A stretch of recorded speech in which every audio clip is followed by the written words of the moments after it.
Alright, we're gonna play for like 3 more hours tonight. Where we finished last time, we had just finished inside the old schoolhouse, and we are going to head off to do our free time stuff. Honestly, gonna be a pretty easy, low-key stream today. I'm mostly just trying to get through this game so I can get to Cold Steel 2 and maybe 3 before Beyond the Horizon comes out next month. Alright, so you have a free day thing. As I recall, we're likely doing Alisa, but I'm going to take a look around.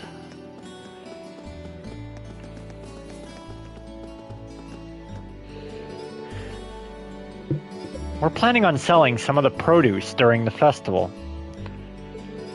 It's the perfect way to show off all the wonderful things we've raised here. I'm certainly looking forward to it. Oh, I actually need to fix that.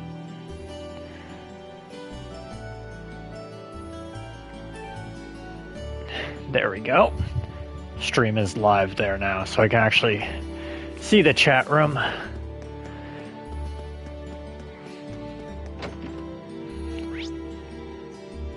Is there anyone upstairs? Nope.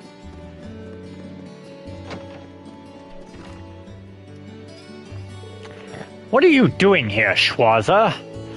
Not a whole lot, just passing through. You seem pretty focused, though. What do you mean by that? I hope you're not implying that I made my way here to practice or any such nonsense. Got it. Seems kind of crestfallen. Hey, did something happen? Nothing that has to do with you. For all his noble posturing, Patrick worries about little things like anyone else. Maybe I can help him out.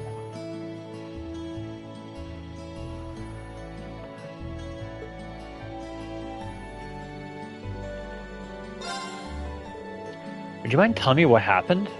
I'm not trying to offer you my help as charity or anything like that, but sometimes it can help just to talk things through with someone. You really are a strange fellow, aren't you? But if I must, I must. If you wouldn't mind. Where do I begin? To be completely frank, I'm a little concerned about Celestine. That's a surprise. I can't imagine what a butler of his skill could do to cause anyone concern. Well, it seems you may be overestimating his abilities somewhat. For the last week or so, he's been acting rather odd, for lack of a better term. Only as he stopped reprimanding me, when he normally would, he's taken to spoiling me too. Worse yet, every reply he gives me sounds so half-hearted and empty. Now that is odd for him. Oh, that's fuzzy and nice and warm. I love it. Ugh. This is the first time he's ever done something like this, too. Don't misunderstand me. He still performs his duties as a butler magnificently. However, his actions as of late have made him seem distant. More so now than ever. Curiously, I've also overheard him discussing something seemingly serious over the telephone, too. Something must be going on. Agreed. Unfortunately, whenever I bring it up, he simply brushes me off. This is infantilizing, of course, but more dishearteningly, it feels like a betrayal of trust. I've never seen the two of us as a typical master and servant, but something more. Perhaps something more akin to brothers. Maybe I can worm some details out of him. Oh? It's possible. He might be going through something he'd rather not involve those he cares about in. But I wouldn't get involved if you don't want me to. If that's the case, you truly wouldn't mind. Not in the slightest. Leave it to me. What exactly do you hope to gain by helping me, Schwarzer? I suppose it doesn't matter. You will likely find Celestine attending to the upper-class dorm. I'll leave discovering the truth to you.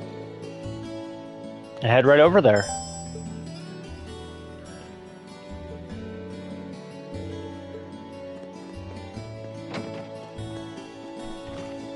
Hooray, hidden quest. Well, since we started with the quest, we may as well do this. Oh, hey, Squash. Yeah, Patrick's kind of a tsundere.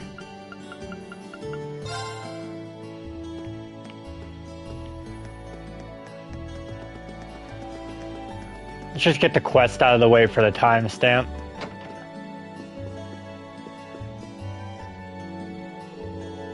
Oh, hello there. Is there something I can help you with? I'm actually looking for Celestine. You haven't seen him around anywhere, have you? I have, but he left for your dorm just a short while ago.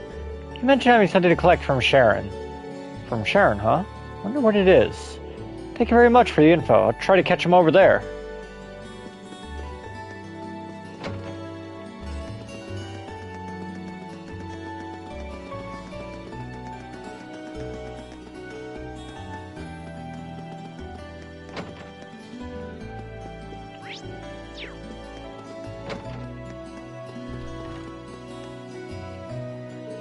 Oh, hello, Master Reen. Is there something you need from me? I'm actually looking for Celestine right now. Have you seen him? I heard that he was headed over here. Indeed, you missed him by a matter of moments. As it happens, I'd made too much for dinner this evening. So I decided to offer him what we wouldn't be able to eat, which he said he would gladly take off of our hands. So he was here to collect it. I see. Oh yeah, the Mr. Beast bars are amazing, personally. I love them. Maids and butlers have their own economy here, don't they? Does that mean he headed back to the upper-class dorm, then?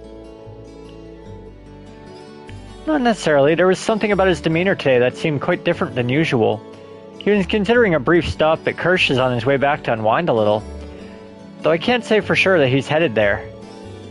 Kirsch's, was it? Well, that's my next stop, at least. Thank you, Sharon. You're very welcome. But yeah, I do like the Mr. Beast bars. I really like their peanut butter ones, and I like their cookies and cream one as well.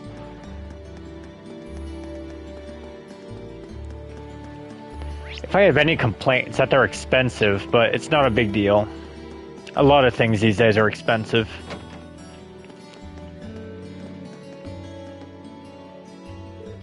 Celestine. Good day, Master Reen. My apologies, as always, for the constant trouble Master Patrick causes you. Oh, no worries. He's not half as bad trouble as he tries to be. Hold on a sec. Is that alcohol you're drinking? Huh, not even I can escape the allure of drinking on the job once in a while. Sorry, that was my terrible attempt at a joke. Of course, this is non-alcoholic. I'm here for the atmosphere rather than the intoxication. I see. Patrick was right. He is acting kind of strange. Time for me to get to the bottom of this. Hey, Celestine. If I may, Masterine, allow me to guess the sequence of events that brought you here. On your way to training hall, you just happened to bump into Master Patrick. After a period of guarded discussion, he let slip his worries about me. And being the paragon of selflessness you are, you offered to talk with me, which ultimately led you here. Am I correct? You haven't been watching us from the shadows, have you? Not at all. It was simple deduction when you know the pieces in play and the surrounding circumstances. However, the real surprise is that Master Patrick could bring himself to make a request of you. I must have caused him more concern than I had ever imagined. He's really worried about you. I don't want to ask you to say any more than you're comfortable with, but isn't there anything you can tell me? Let's just say things are rather complex. Then would you prefer to talk to Patrick about whatever's going on? I feel kind of bad for him the way things stand. Haha, I understand. You've come all this way for Master Patrick's sake, so it would be rude of me to leave things as they are. Just telling you everything is a bit of a bore, so... why don't we play a little card game? What kind of card game? I have 2 blade cards here. One is a 1, and the other is a 7.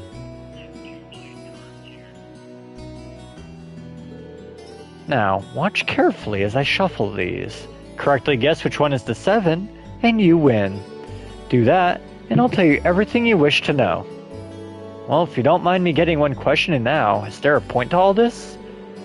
I admit it's kind of an unusual requirement, but this is a deeply personal matter, so I'm a little hesitant to discuss it. In other words, I'd rather put myself into a situation in which I don't have the choice not to. Now it makes sense. Well then, I accept your challenge. Thank you.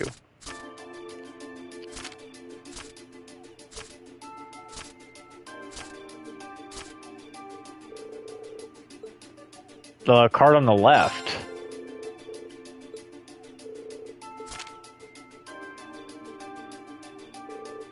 And there's a 7. Looks like I win, Celestine. Indeed, excellently played, Masterine. So if you wouldn't mind, fear not, I'm a man of my word. How do I begin? I recently received a direct order to return to the High Arms household from the Marquis himself. In fact, I'm expected to run to St. Arc as early as next week. Are you serious? Gravely. Personally, I'd much rather stay by Master Patrick's side. However, I've been told that things are getting rather hectic over there. I see. I'm surprised to hear that the Marquis would ask for Sultan specifically. He must be even more talented than we think he is. However, Marquis High Arms is an incredibly good-hearted man. It's entirely possible he'll allow me to continue to do as I wish, as long as I carry out the duties he asks of me. So I've been trying to find a way to remain in Trista, no matter how much additional work I must do. That's what's had me so preoccupied as of late. And that, embarrassing enough, has been the root of my odd behavior. That would do it. But do you mind if I ask why you want to stay by Patrick's side that much? Perhaps it does seem a little strange from your perspective. I'm afraid we don't have time for the full story, but I will say this. Master Patrick was the one to treat me not as a servant, but as an equal. He gave me a place in the world that others couldn't, and for that, I would do anything for him. I never knew. So this is what Patrick meant when he said he's more than just master and servant. That said, I feel terrible that my attempts to remain by his side have caused him so much concern. Telling you all this has made up my mind. How so? I've decided I'm going to tell his lordship exactly how I feel. Should that fail, I will simply have to think of something else. But I will stay with Master Patrick. But it was speaking to you that allowed me to reach that conclusion. If bouncing your thoughts off me helped, I'm glad I was here. Well then, I shouldn't waste another minute here if I want to settle all this. Allow me to take my leave, Masterine. Good luck. Hope it works out for you. Also, could I ask you to explain my behavior to Master Patrick? I have some explaining my own to do later, of course. But I would like it if you could at least share the basic details of my feelings on the matter with him. Of course, you can count on me.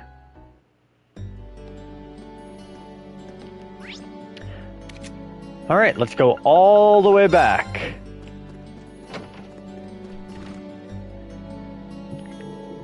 Did you get anything out of Celestine?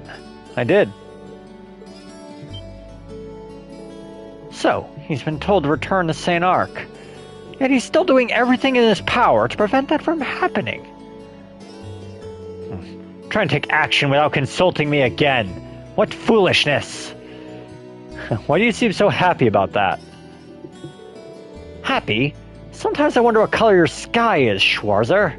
Besides, even if Celestine were forced to leave my side, I'd be perfectly... No matter, you did well today. You're the last person I want to be indebted to, so take this and call us even. Hold on, I didn't help you expecting any kind of reward. That just makes things even worse. I do not wish to be in your debt. Think of this as me having filed a formal request and you having fulfilled it. Nothing more. As such, you receive your reward, walk away, and no loose ends remain. Got it. Still Blue is actually a really nice item to get.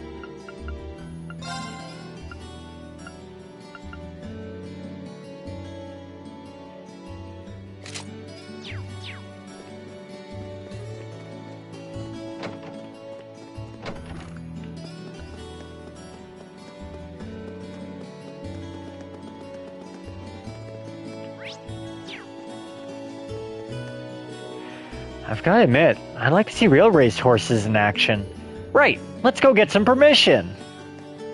Haha, if I truly desire to spread the joy of riding, then researching horses is of the utmost importance. It may behoove me to visit Heimdall and study the races they conduct there.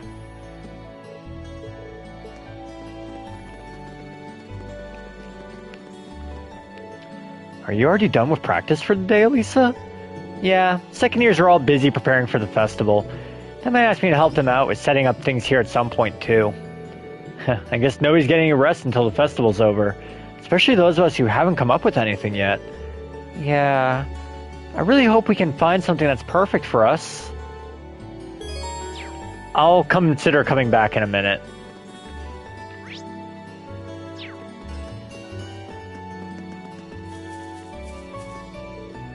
Smoke trailing far into the clear blue sky. That's right there. To me, that's fall. It'll be pretty cold by the time the Academy Festival rolls around, so make sure you don't get sick.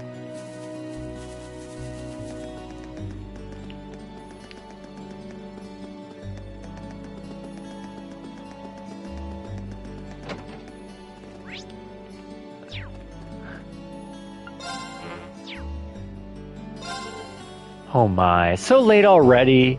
Haha, perhaps I should let myself get a bit too wrapped up in my research. Well, let me tell you about everything I was working on as my way of saying thanks for reminding me of the time. No thanks. Now that you know the time, I couldn't possibly ask you to give up so much of it. I'm planning on opening up the library during the festival and setting up a little picture book corner for children. I've done it for years now, and it usually draws a decent number of visitors. I should probably start thinking about which books to put out this year. I took time to research previous festivals and their events. There are many that could potentially work. Our numbers don't do us any favors, and some are too similar to what other classes are planning. We may have reached an unfortunate impasse here.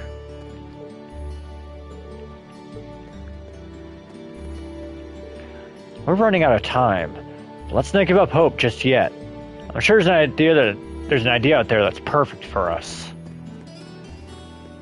Oh, there is. There is an idea that is perfect for them.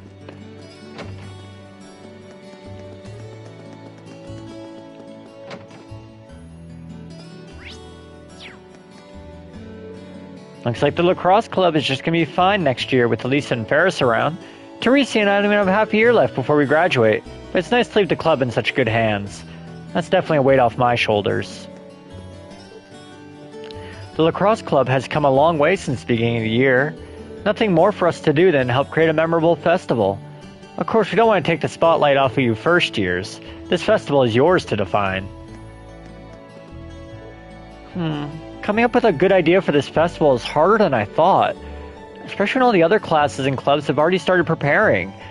It makes me feel the need to rush things along. The last thing we want to do is panic and end up with something really boring, though. I don't think I'll have to throw in the towel and admit defeat here. Ellie and I were bouncing ideas off each other, but nothing really seemed to stick in the end. I think the same thing would have happened even if we got the rest of the class in on it too. Maybe we need to step back and rethink our approach. Nope, not getting it. At all. Come on, our whole class is supposed to work on the event. Try to explain it in a way a normal person could understand. And then they all go like, oomph! You know what I mean?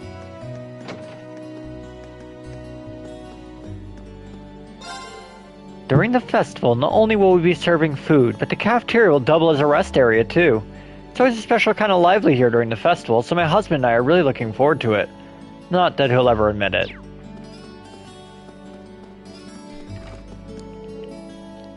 What would be the best way to decorate the cafeteria? What, you don't think I'm gonna decorate it myself, do you?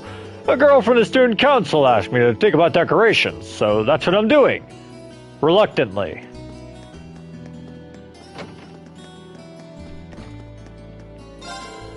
Hey, I heard you went to the old schoolhouse again for another investigation. All the investigating you're doing is getting me curious about that place. No matter how many times people explore it or try to figure things out, it seems like it never gets any less mysterious.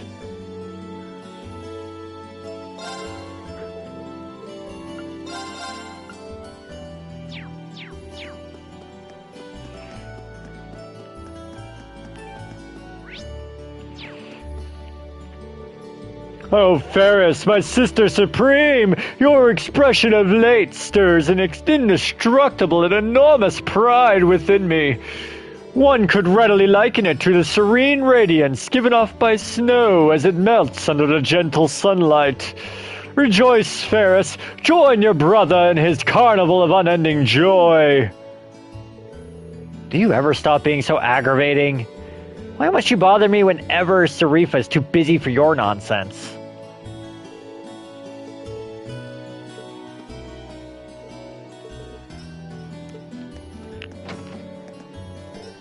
I finished writing out the prologue for the plot outline you gave me.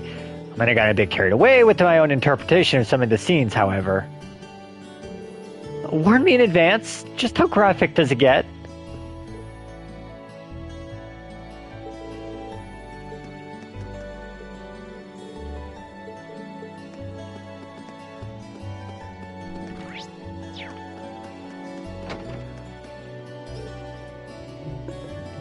It seems as though a girl in Class 7 and I may be kindred spirits. My crystal ball tells me she will play a part in something far greater than we could ever know. Not only that, but I've caught her speaking to a black cat more than once. Fate seems to have many hardships in store for the poor girl. I hope someday she'll feel like talking about it at least.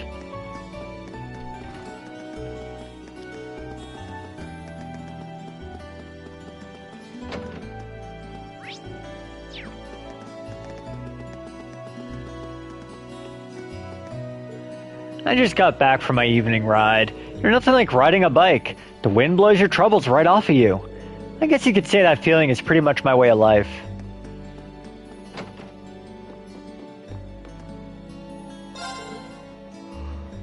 Looks like Angie's back.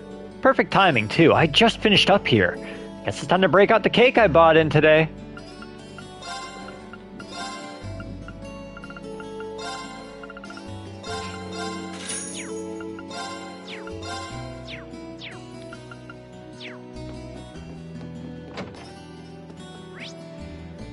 Oh, inside the building next.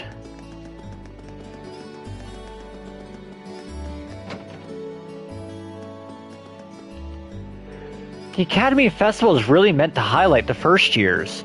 It's tradition for each class to work together on their own festival event. It makes every year uniquely charming. And be sure to make this year distinctly your own. The memories will last you the rest of your life.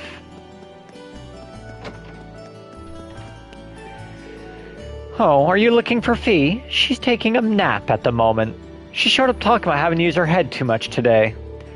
I'll make sure to send her home before it gets dark, don't you worry. Yeah, she looks like she's napping alright. We're really struggling to come up with something, aren't we? Maybe inspirational strike if I lie down. You're just looking for an excuse to sleep, aren't you? Perhaps.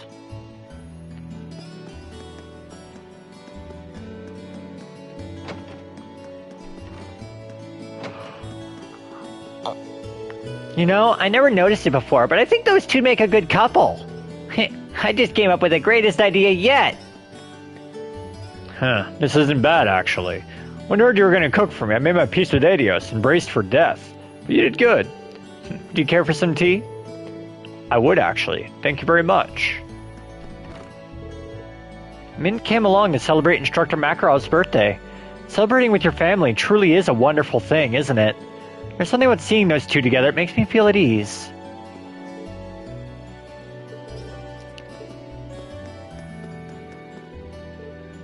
Thinking back on last year's festival, there was one particular event that was conducted without express permission. Let me tell you, it hardly seemed appropriate for an on-campus event. They did at least exercise some degree of restraint. Besides, it wasn't my place to shepherd them. The festival is run by the students, after all, not the faculty.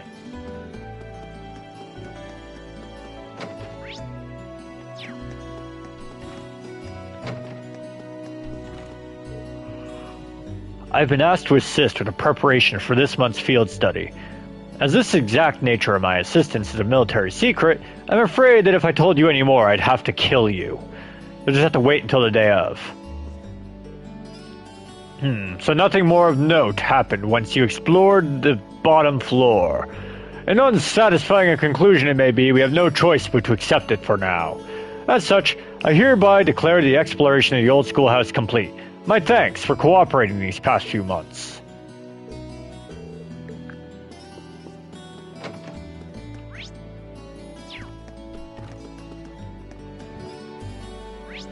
Alright, do not go into that room.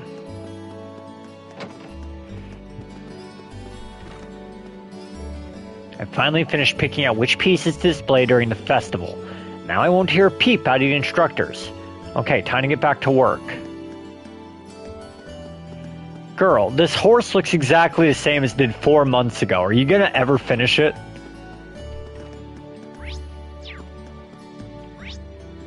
Oh, there's somebody in the Class 7 classroom? Who could that be? Crow?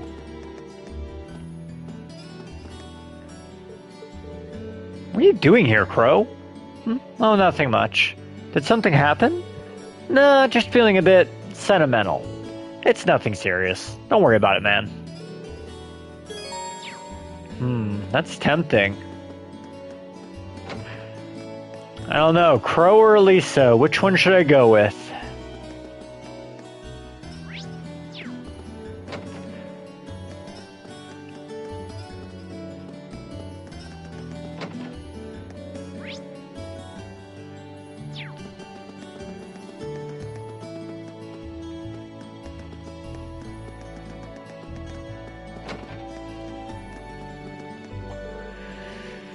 How am I bragging about how I can cook and ended up backfiring on me? Now I'm in charge of making Eastern tea cake things for my class's attraction. I don't even know how to make them, so I have to look up a recipe.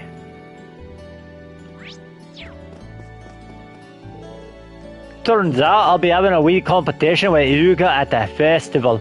I'll be selling yakisoba and he'll be selling crepes. Oh, just you wait, Yuga. You'll have a brass neck when I sell more than you.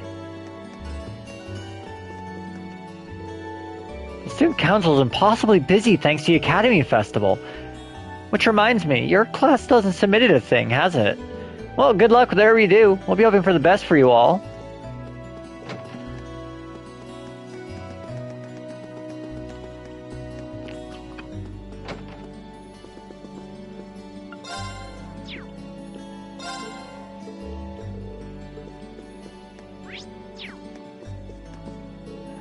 Now that summer is drawn to a close, I believe a change in menu is in order. As Master Vincent is quite keen on foie gras, perhaps I will serve it seared atop a truffle-garnished filet steak.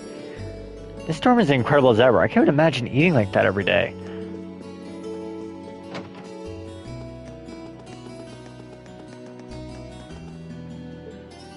I'll be taking all the children to the Academy Festival next month. I hope to see you all there. I'll be there all right. In fact, how about the two of us just go together? I'm not sure about that.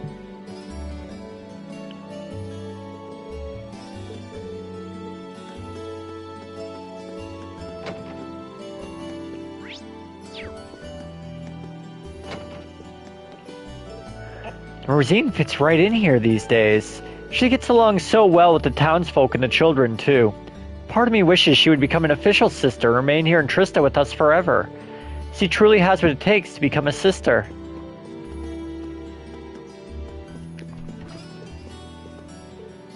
And so another day safely comes to an end. The world simply doesn't feel as stable these days. Not only was Crossbell attacked, but many other worrying rumors are swirling about of late. Now is the time for the church to work to soothe the hearts of the public.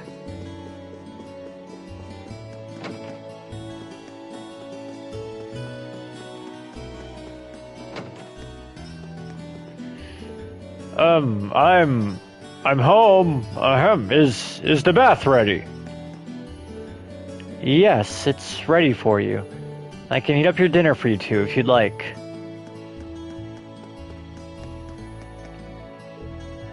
Seems his parents finally made up. That's good to see. Family's the most important thing in the world, and you want everyone to get along.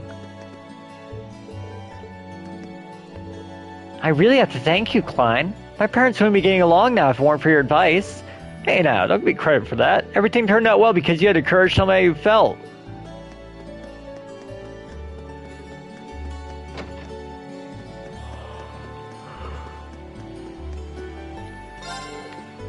I was gonna ask my brother for some advice on what to do for the festival. Turns out I can't get in touch with him for some reason. I just got to think of something myself then. I'm helping Kenny think up stuff for the festival. I think you should put up a bunch of fish. Everyone would think they were so cool. Maybe I should display all the fish I've caught then. Bro, if you display all the fish you've caught, how many are you gonna find? The first years do all the heavy lifting and set up the festival events, don't they? Well, they certainly did a great job last year. I had a delightful time. Can't wait to see how this year's turn out. You can practically see the changing of the seasons in the sunset. Well, that and the fact the summer flowers have all withered away. But now it's time for the autumn flowers to start blooming. While it's always saddening to see flowers wither away, no one can stop the changing of the seasons.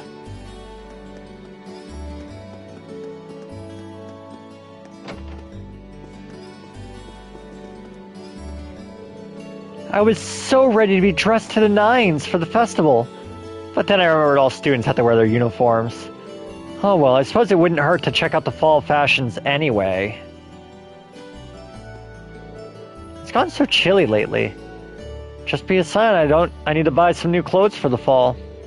Oh my, there's so much to spend money on at this time of year. I wonder what Crow's plans are this year. From what I've heard, he essentially helped every single class with their festival attractions last year. He even stopped in here to order some interesting outfits at the very last minute. It was a struggle to prepare those in time.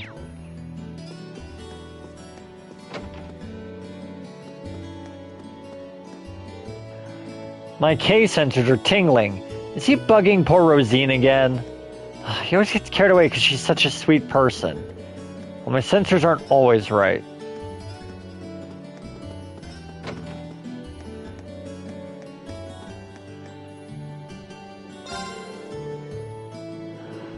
One of the classes got some garden things in the works. That's some crazy elaborate stuff too. Guess you kids are all thinking big for this year's festival.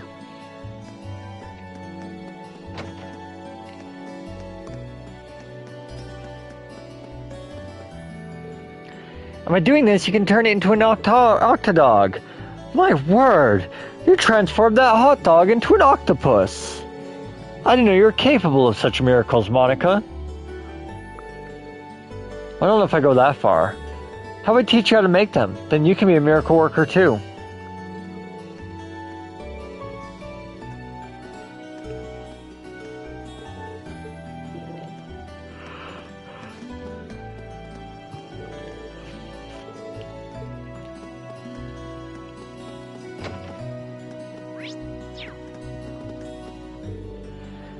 Abbott seems awfully worried. They think we'll really end up going to war with Crossbell? I hope not.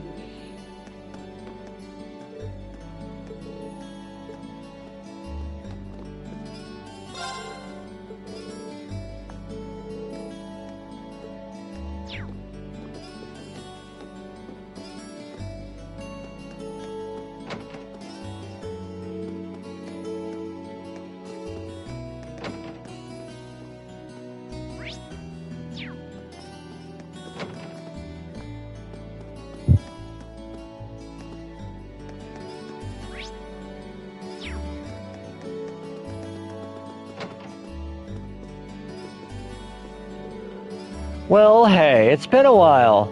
Just about time for your Academy Festival, isn't it? Sounds like it'll be a riot. Maybe I'll manage to find the time to pop by at some point. It'd be great to see you there, but don't overwork yourself just to go.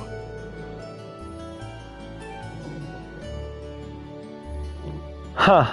Well, now that hits the spot. A younger boy caring for you really is refreshing.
You should be able to make it just in time. Well, with little Toby on the case, I'm sure we won't have much to worry about. Huh, wonder what he's talking about.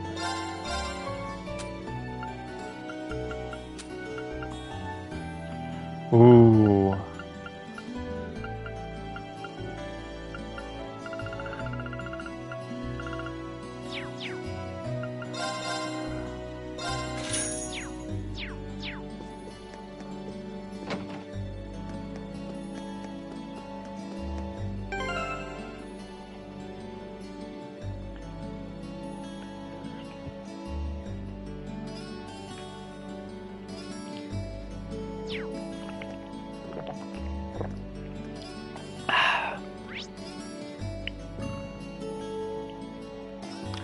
Alright, we've seen everybody, so I guess it's just back to the Class 7 dorms. Oh, that's right, we hadn't seen Milliam.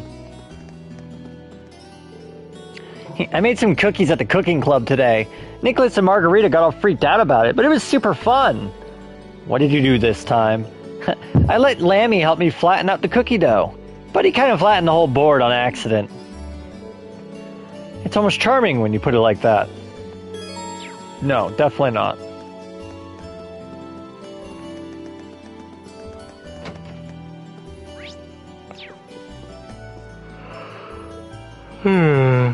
Keep those beers coming.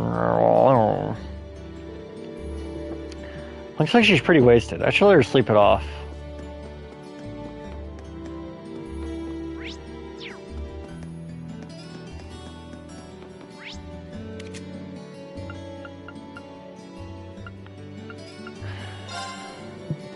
I guess I'll do Alisa's. Are you already done with practice for the day, Alisa? Yeah, second years are all busy preparing for the festival. They might ask me to help them out with some setting up things here at some point. Well, I guess nobody's getting a rest till the festival's over, especially those who haven't come up with anything yet. Yeah, I really hope we can find something that's perfect for us. Hey, Alisa, would I be getting in your way if I stayed around a little longer? Oh, no, not at all. Square across from here. How about we play some catch, too? Across? Oh, the stick thing. Never used one before. Would you mind showing me how to use it? I'd be happy to.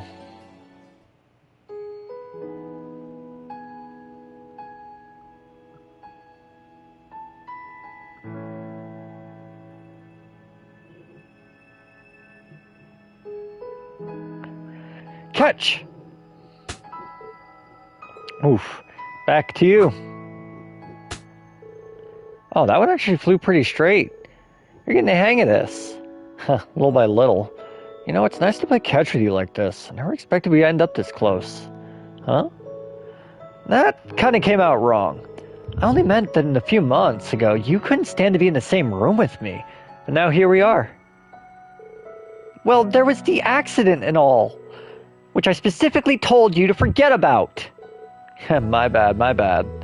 But this makes me happy. I remember worrying that we'd never be able to make up, so I'm glad that we can just play ball now. Cut it out, you're making me blush. I know what you mean, though. I just wish our time together didn't have to come to an end. Wait, now my words are coming out wrong. I meant I don't want our time together as classmates to come to an end. That's all I meant, okay? Yeah. You've got a good point, though. We're gonna be second years in just a few months, and 1 year after that, we'll be graduating. Sounds like a long time from now, but I'm sure it'll be over before we know it. Yeah. Hey, Reen, do you remember what we talked about back in Nord? I don't think I would have become any stronger without Class 7's help and support, yours included. So thanks. Thanks for worrying about me, and thanks for telling me to keep looking up. I'm finally starting to move forward, step by step. That's something I probably couldn't have done if I hadn't come here and met Class 7, or the rest of the Academy, or if we didn't get to all spend time together like this. I agree. But I guess we both said some pretty embarrassing stuff now that you mention it. I'm embarrassed just thinking about it. Even so, I stand by what I said that night. If I'm going to move forward, I want to do it with you and Class 7, and all the members of the lacrosse club. Because I wouldn't be moving forward at all without any of you helping me, and I'd like to think I've helped you too. And I'm sure that'll stay true through next year's field study and the Academy Festival after that. Me too, Alisa. I feel exactly the same way. Things might seem rough right now with our last field study coming up. The looming shadow of our final exams doesn't help either. And to be honest, we'll probably have even more challenges to face as second years. But the time we spend together, both the good times and the bad, those are what we're going to remember. Those times are the blocks we keep putting together until we find the shape of the lives we want to live. Yeah, you're right.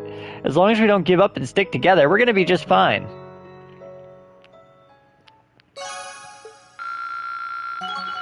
Bam.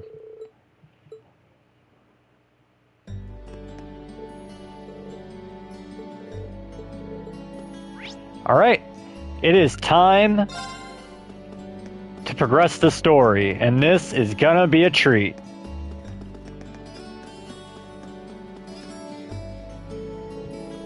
Well, here we are. I wonder if Toa's already inside. Oh, didn't mean to do that.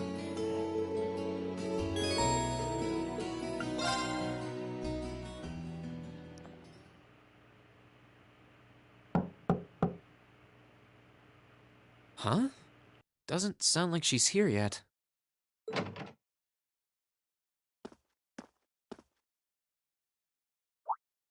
Oh.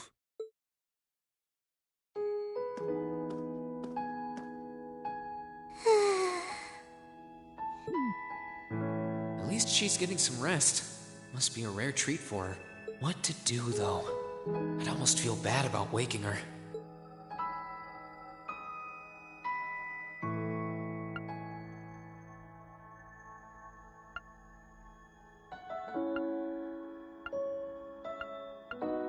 On the other hand, she might not want to be left sleeping like this either. Still, she seems really cozy napping there, so I don't want to just jar her awake or anything. Sorry, but if I don't wake you up, I could end up being here all night.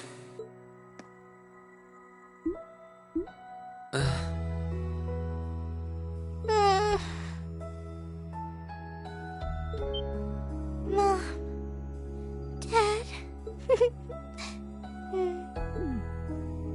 Yeah, I don't think I can bring myself to do it after all. She must be really tired. I should let her sleep a while longer. Oh, right.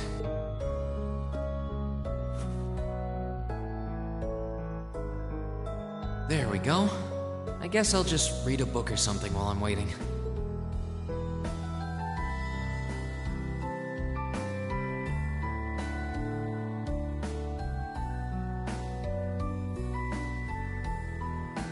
Hmm?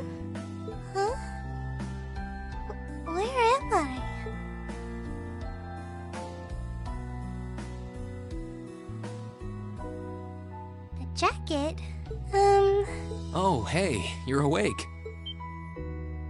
Huh? Reen? Oh, right. I came here after the conference was over. This is one of the rare cases where there's really no correct answer, because no matter what, Reen is just gonna let her sleep. He's too polite. It doesn't happen often in the series, though. So this jacket is... Oh no! I'm so sorry! I can't believe I fell asleep after asking you to come all the way here. Don't worry about it. The point is to let Reen poke Toa's cheeks, which is the objectively correct choice. You're doing me a favor here. I appreciate you taking the time out of your schedule for me. Aww. Why is it that you always seem to catch me at the weirdest moments? Still, thanks. No problem. Glad to do what I can. It wasn't too hot, was it? No, of course not. It felt really nice and warm. But anyway, that's not the point. Now, listen here, Reen. Huh? I mean, lending me your jacket was very sweet and gentlemanly of you, and I'm kind of happy you did. But it's not very gentlemanly to sit and stare at a girl when she's sleeping, you know. I'm sorry? I did try to wake you up once, but you seemed so relaxed and peaceful that it would have been almost too cruel to go through with it. But I guess it was inconsiderate of me to just let you nap there. No. I'm not annoyed with you. It's just kind of weird to randomly watch people sleep, you know? If it was someone else, they might have misunderstood.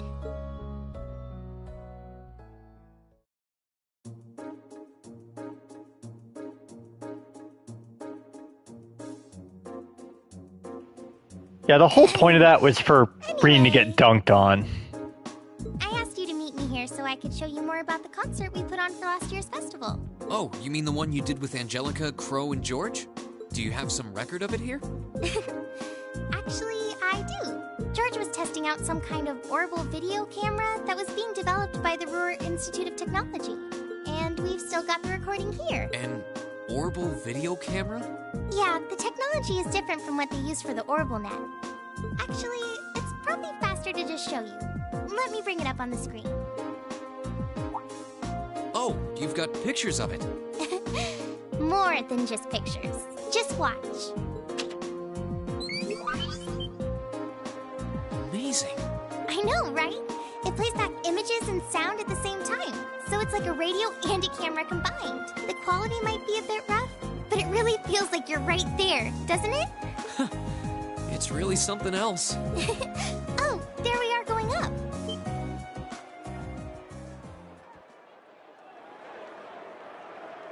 Wow. Isn't it cool? It's called Rock. It's making a splash in the music scene abroad. They use orbital audio technology to amplify guitars for it. It's a pretty bold sound, huh? It definitely is. And, speaking of bold, how about that outfit? I forgot about the outfit. Don't look at that. Just focus on the performance. This is...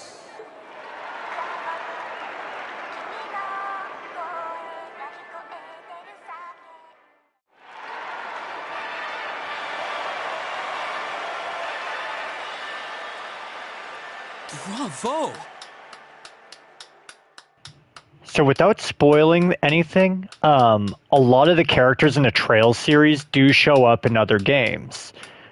One character from this game has already appeared in, I think, 4 previous games. The 3 Sky games and one of the Crossbell games. That was incredible! I wish I could have been there to see it in person. I'm glad you enjoyed it. So was that any help? Help? This is exactly what I was looking for. I'm not sure if we can put together something as flashy as this, but we do have Elliot, and he knows his music, so I think we might have a chance. I'm glad to hear it. Crow was the one who planned all of this out, so he's the one you should ask about how to put a program like this together. Angie did our choreography, and George got all the instruments together for us. I'm sure they'd help out if you asked. I think I just might. We have to get our preparations for the festival underway. Oh, I put a copy of the video onto this memory quartz for you, too. If you put this memory quartz into the orbital projector here, you can watch the video anytime you want. Maybe you can bring everyone from your class here and show it to them tomorrow. Yeah. I asked for help, but you really went above and beyond. I don't really know how to thank you. You're always looking out for me, Reen. It's the least I could do. Besides, I'm sure this idea will spark some lively discussion within your class. It's not a done deal yet, but I'm really curious to see how things turn out. Me too.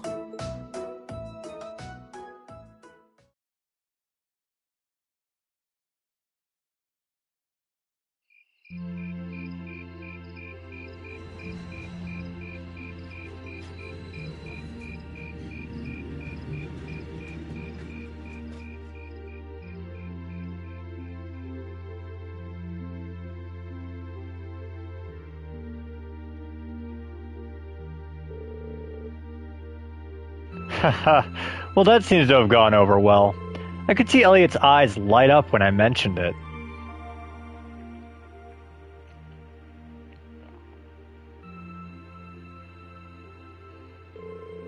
So, it looks like Class 1 is definitely putting on a play. And not just any play, a full-scale classical operetta with all the trimmings. Even if an operetta is shorter than a full opera, this is Class 1 we're talking about. I'm sure they'll spare no expense on the outfits and stage design. True, if they had any more blowhards, they'd be a wind tunnel. Class 2 looks like they're going to run with their idea of doing some kind of indoor garden. From what I heard, they want something based on the motif of the night sky. Sounds like quite the elaborate setup. Class 3 is intending to run a game room based around Blade. I heard they're planning to decorate the room like a castle and provide lessons for beginners as well as advanced matches. Huh, really? Class 4 is going to be doing an Eastern-style cafe of sorts. They're claiming you can enjoy an exotic dining experience. Not sure what they mean by Eastern-style, though. Well, my sword is technically Eastern-style, I guess, but yeah, it seems like an awfully broad term. You don't see too much stuff from East in Erebonia. Class 5 is doing something kind of different. They'll be using the training hall for some attraction they call Mishy Panic. Wait, isn't Mishy the mascot of that big theme park in Crossbell? Kind of a strange choice considering the current political climate. I'm kind of a Mishy fan, though. One time, Lecter brought back a Mishy keychain. It's pretty cool. Oh, the intelligence division never struck me as the type who would budget for souvenirs. Anyway, Captain of the Riding Club is intending to organize some manner of horse racing event. Officially, there's to be no gambling, but with our senior colleague involved, I'm sure free enterprise will find a way. Really, Crow? Toa's not gonna like it if she finds out. Aw, come on, it's a festival. A little low-stakes fun never hurt anyone. A number of second years are planning to run stalls, and many clubs are intending to put on events as well. But in terms of scale, the 5 other classes are our main competition. I've heard attendees would be able to vote on which class's event they like the most, and the winner will be announced during the evening's festivities. Sounds like it's going to make things awfully competitive. Still, it's that much more incentive to make our class's contribution one to remember, which leads us to our current problem. What do we do?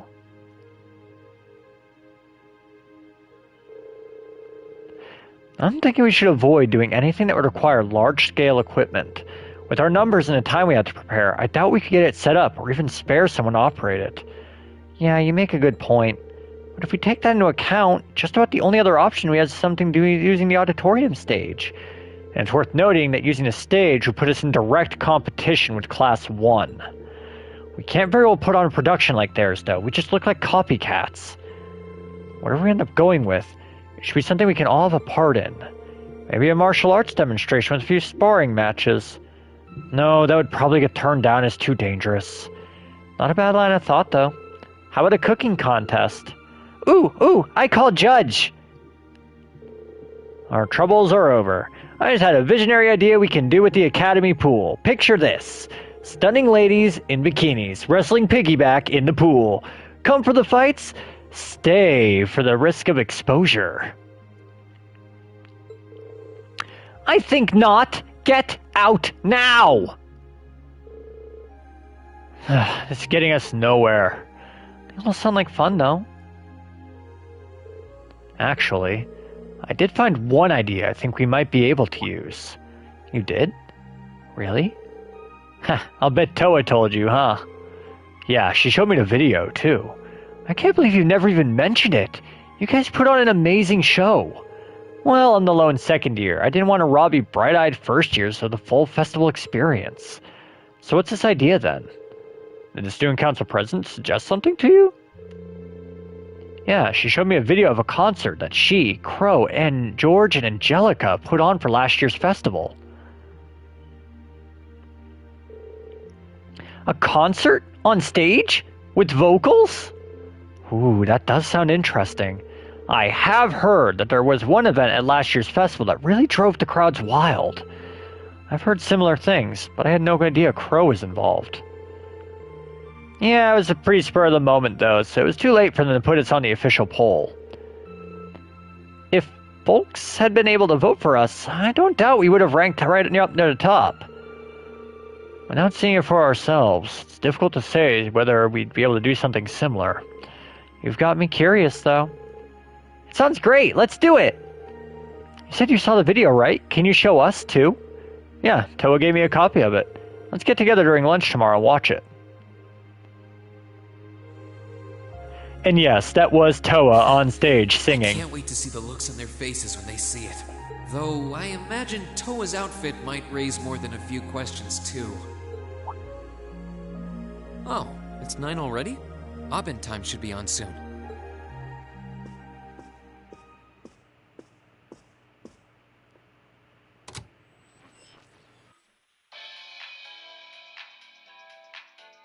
I'm Misty, and this is Radio Trista. It's 9 p.m. on the 19th of the 9th month. If only I was dressed to the nines to match. It feels like we're finally getting the break we deserve from a long string of uncomfortably humid nights. That's right, fall is finally here, and it's brought its cool night breezes and gentle chirping of insects with it. Along with that respite, Erebonians everywhere are turning to their true autumn passions, food and sports. What do all of you out there look forward to when you realize fall's almost here? For me, it's definitely the food. The crops come into season, ready for the harvest. I can only imagine how much work it has to be for all those farmers. But I can't wait for my first roasted chestnuts of the season. It's just about time for those to start popping up too.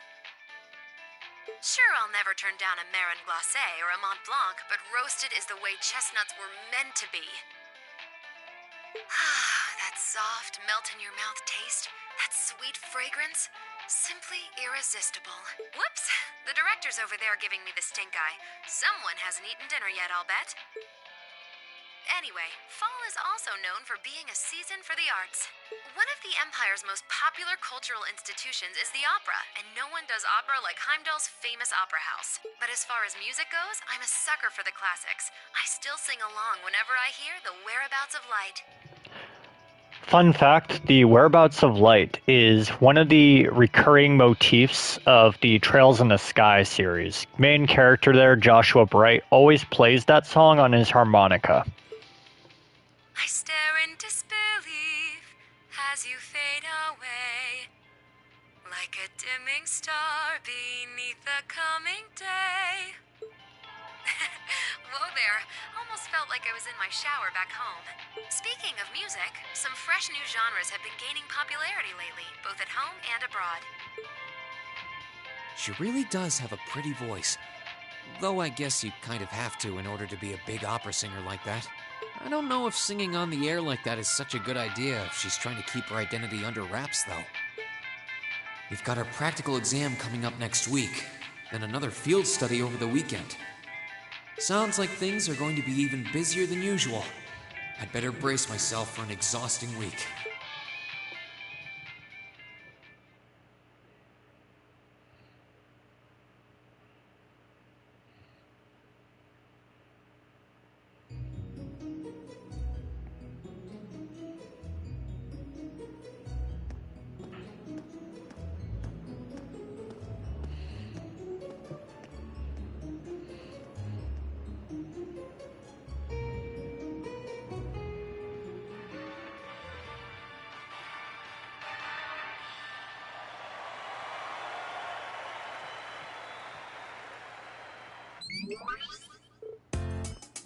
Whoa. That was way cool! Very impressive. That was neat. Well, it was certainly a technical display. But if you think we're gonna put on outfits like that and prance around on stage, you must be dreaming! Well, the outfits all depend on what kind of performance we put on.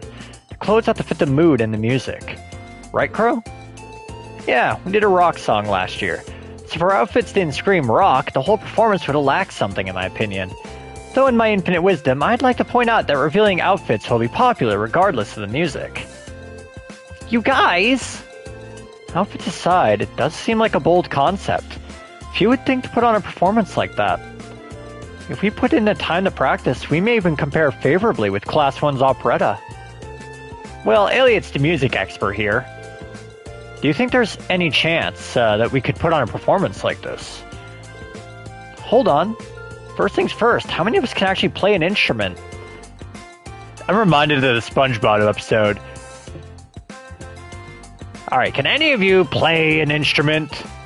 Is mayonnaise an instrument? No, Patrick, mayonnaise is not an instrument. No, Patrick, horseradish isn't an instrument either. You learned the lute from your dad, right, Reen? Yeah, I'm no virtuoso, but I can play, as long as the music's not too complicated. And Alisa, you can play the violin, right? Yeah, my grandfather taught me. Gaius, you play the sitar, was it? Been playing it for years. I can play the piano, so with the four of us, looks like we have our instruments covered. Guess that means we just need to work on our music and lyrics and decide who's going to be on vocals. So yeah, it really depends on what sort of music we want to do, but I think we can pull off an impressive performance. Great! Well, when you put it that way, it doesn't sound like that bad an idea. That's true, and it seems fitting for a festival, too. Sounds good to me. Yeah, let's do it! Then the matter is settled. I'm in favor, too. I dread the thought of what the instructor would do if we didn't have anything decided by today. So we'd leave the musical responsibilities in Elliot's hands, then. Yeah, I think he's in the best position to decide the style of the performance, our songs, and what we should each be doing. That okay with you, Elliot? Sure thing. I haven't spent all these years studying music for nothing. Oh, and Crow, you can give us some help with the outfits and getting a hold of the equipment we'll need? I'd like us to do as much of this ourselves as we can. Huh, sure, I'll do what I can. This may be a temp thing and all, but I am a part of Class 7. So if you're going all in, I'll throw my chips in your pile. Crow. Wow, maybe I've had you pegged wrong all this time. So just leave those outfits in my capable hands. I'll make you all shine like stars up there. Especially the ladies. I take it all back. He's not even trying to hide it. We're counting on you to keep him tasteful, Reen. Right, tasteful.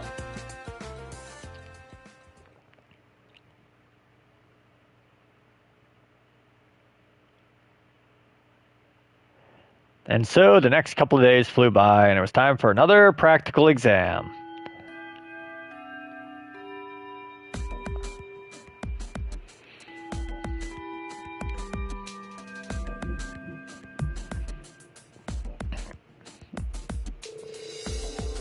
First, congratulations are in order. Took you long enough, but you finally decided what to do for the festival. So you're following in Toa's footsteps and putting on a concert, huh? Have you decided what kind of music you want to do? Not exactly. We're still kind of getting things sorted. At the very least, it should be pretty easy to decide who's playing an instrument and who will be on vocals. I'm not actually sure I've ever even touched an instrument. Can't say I have either. You probably need at least some rudimentary experience to play an instrument at the festival. I had the pleasure of seeing last year's concert live. They put on a real show. Reen and Crow, you two are handling all the outfits, right? You guys have that under control? Yep, we got this shit on lockdown. Well, we've narrowed it down to the 15 most promising designs. Hades save us all. I suppose we'll just have to rely on Reen to save us from being trusted by Crow. Honestly, I feel a little envious. If I were 5 years younger, I'd jump right up on stage with all of you and have a great old time. Hey, what are you looking at me like that for? Instructor, how old are you again? Aren't you in your mid-20s? Even if you were 5 years younger, graduation would still be years behind you. Hush, you. For us ladies, everything up to the mid-20s is just a warm-up. And men, they're like fine wines, better with age. I'm not sensitive about it, really. This is just another valuable life lesson that is my duty as your instructor to impart.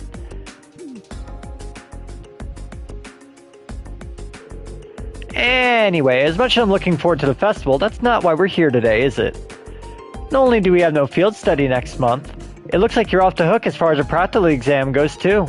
So since this will be our last practical exam for a while, I figured I'd crank up the challenge a few notches.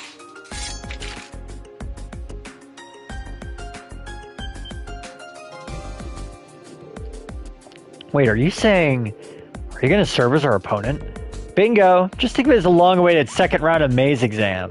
If you want to get back at me, now's your chance. But you better bring it, because I'm not gonna go easy on you. Alright, Rain, pick 2 for your team, because you're up first. Got it. Okay, 2. Well, I know Fee has to be on it.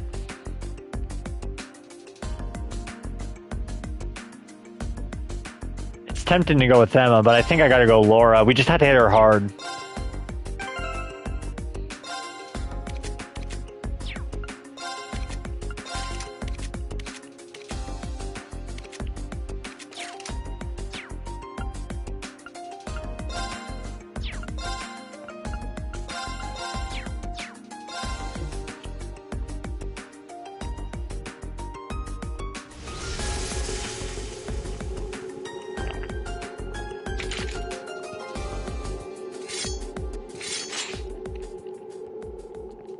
Looks like we've reached maximum Sarah. I have no doubts of her expertise in combat. Even if we don't win, I want to see just how much we can do. Well, if you're ever holding anything back before, now's the time to pour it all in. I take it you're all ready? You've been studying and training here half a year now. I think you might finally be able to do it. Now, show me you've got what it takes to pass with flying colors. Yeah! Come at me with everything you've got! No one reaches low HP and win in less than 40 turns. Here we go! Okay, so basically, yeah, we're gonna have to, like, fucking ball out.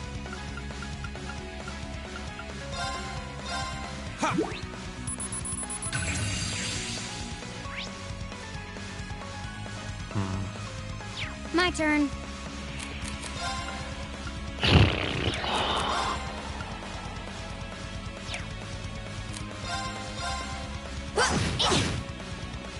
Of course.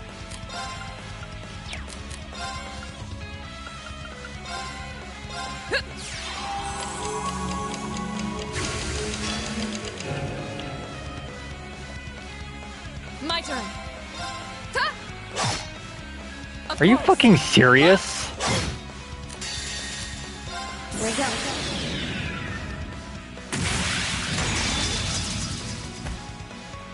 Silky dance. That's that.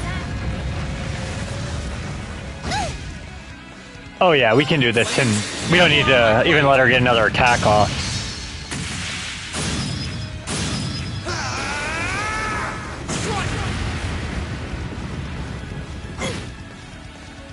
Not bad. Time for the kid gloves to come off. Behold the might of the Arcade School! Radiant Blade Dance!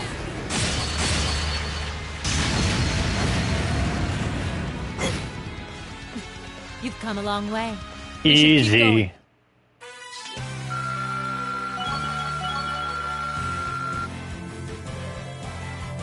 Great! Flame Impact. Done.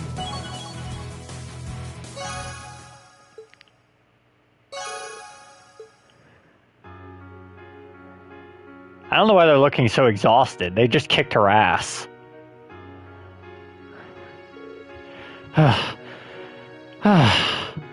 We did it. It took all 3 of us fighting in top form to eke out a narrow victory. It was not a narrow victory. She didn't hit you once. Nicely done. I can't believe how far you've all come in just 6 months. I know you've been honing your team tactics, but wasn't expecting such a top-rate performance from you so soon. But you know what? As your instructor, that's the best feeling in the world.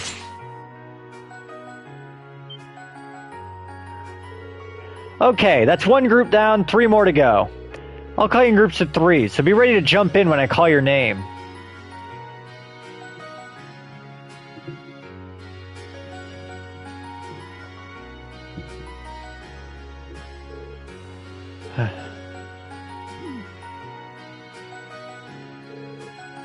Is she even human? Multiple groups and multiple opponents in every fight, and she was still able to put up a fight against all of us. She's on a completely different level. We'll need to redouble our efforts in training if we hope to match her. You can say that again. I'm spent. Mind if I use you as a pillow, Emma? What? Here? Have you no shame? Looks like there's still some life in her yet. She's the only person I know who could fight 4 back-to-back battles and still have the energy for wisecracks. Don't get me wrong, I'm genuinely impressed at how far you've come. Now I can tell where you're headed on your field study without any worries. Up we go. Alright, get them while they're hot.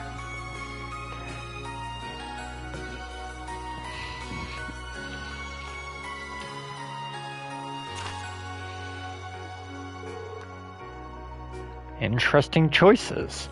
Group A, going to Roar, the industrial metropolis, is Reen, Alisa, Fee, Machias, Elliot, and Crow. Well, it's good I'll get to have Alisa, Fee, and Crow.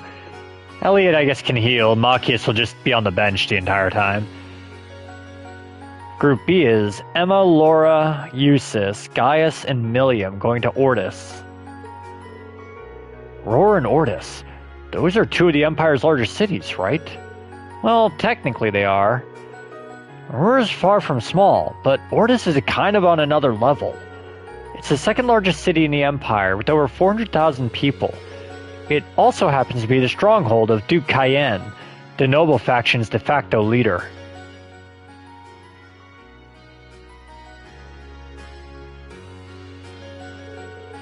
Are you out of your mind?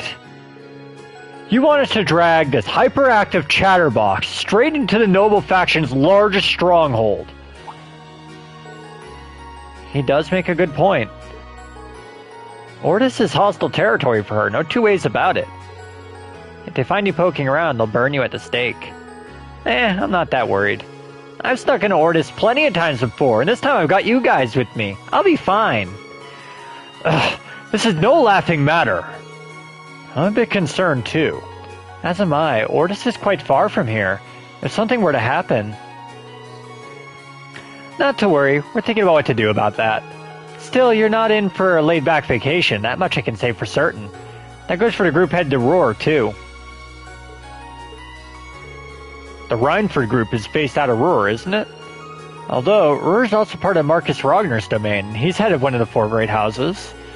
Heh, Jellica's stubborn old man, huh? He's supposed to be a real hardliner, even among the big shots in the aristocracy. That's true. But the Imperial Army also runs a military factory in the vicinity. The Rhineford group isn't aligned with either faction, but I can imagine there are more than a few ongoing complications. Really? Sounds like trouble if you ask me. Why would my father and the other members of the board choose destinations like those in dangerous times like these?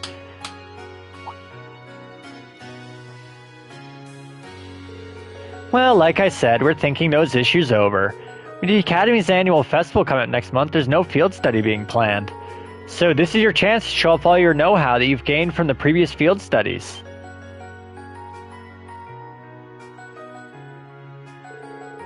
Make whatever preparations you need to, and when Saturday rolls around, travel with your heads held high. Class 7 has done a damn good job so far. The only reputation you guys have to live up to is your own.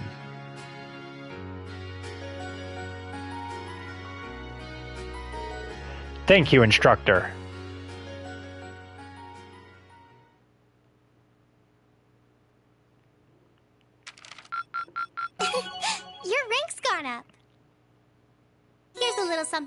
academy.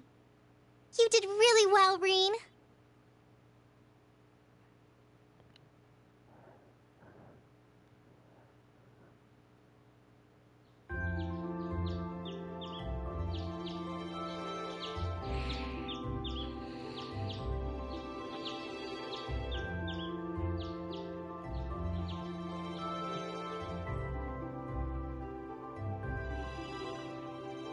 It's 8:20.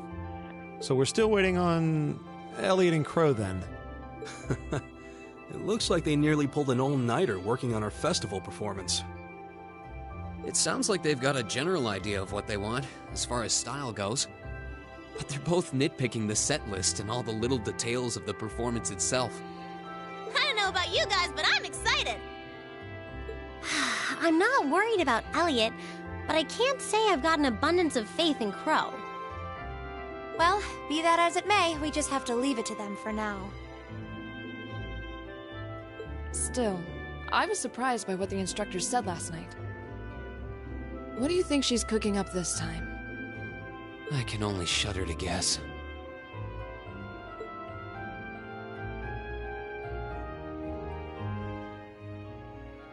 Oh, before I forget, I want you all to stop by the academy tomorrow morning before you head out.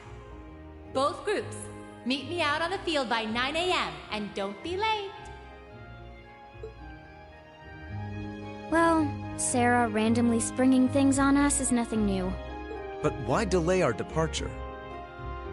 It takes 8 hours by train to reach Ordis as it is. You're right. If we're still in Trista, The train ride to Ruhr is over 5 hours, too. Ideally, we'd all be on the first train out of Trista. How about it, Sharon? With the way you're just standing back there smiling, I'm guessing you know something. I hope you're looking forward to my unsurprise when we step off the train in Ruhr to see you already there. I wouldn't dream of it. I assure you, I'll only be seeing you off this time. She's totally going to be there ahead of us. That's about as sure a bet as you can make. Pretty certain she knows what's going on, too. She's one amazing maid. I feel like I have my own professional chef, too. Oh, sorry guys, I overslept. Yo, morning everyone.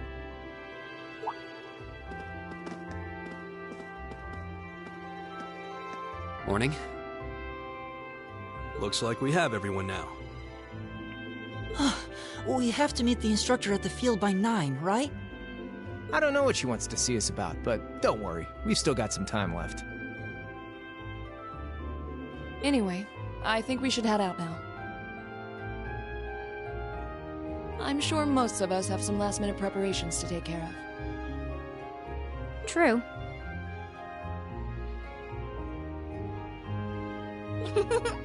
Have a safe trip, everyone.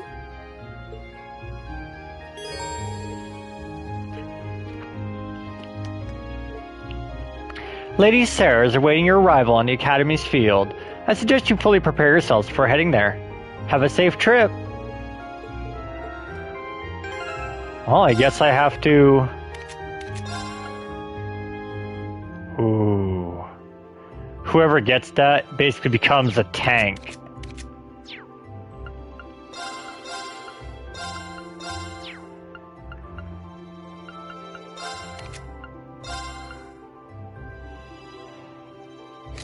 Giving it to Alisa makes sense. She should be a tank right now.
It's getting awfully chilly these days, isn't it?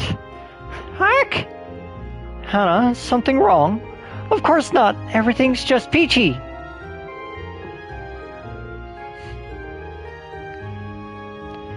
Oh, that's right, because she's making him a scarf or some shit.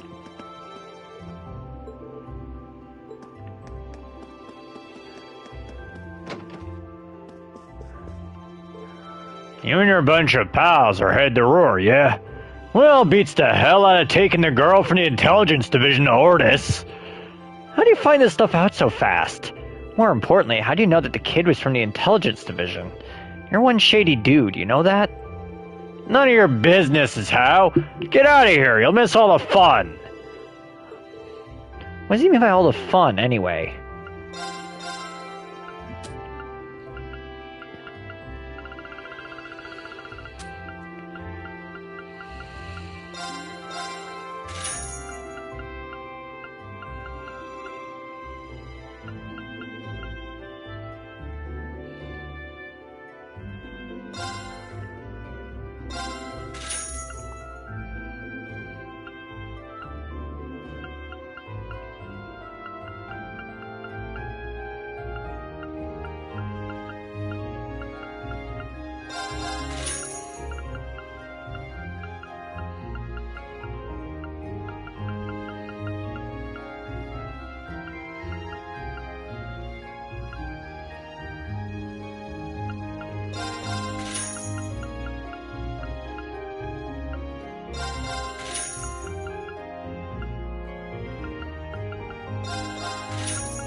We just got some more orb mints.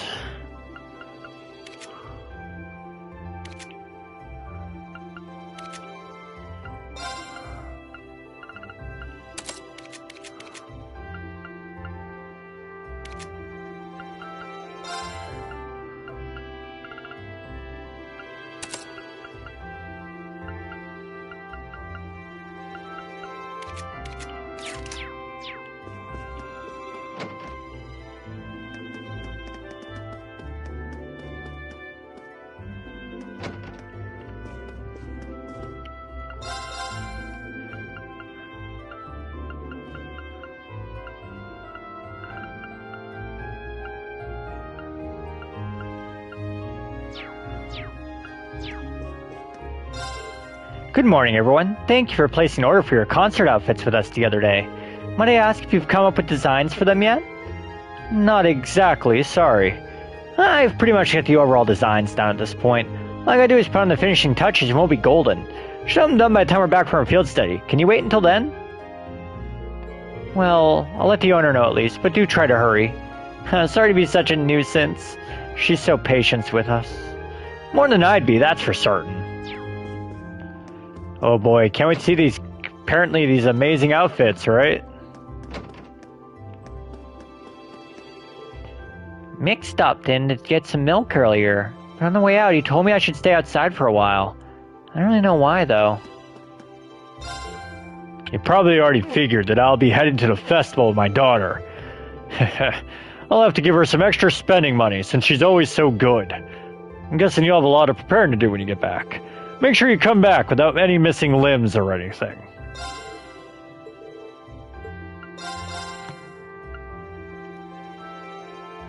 Oh yeah, I guess I should buy some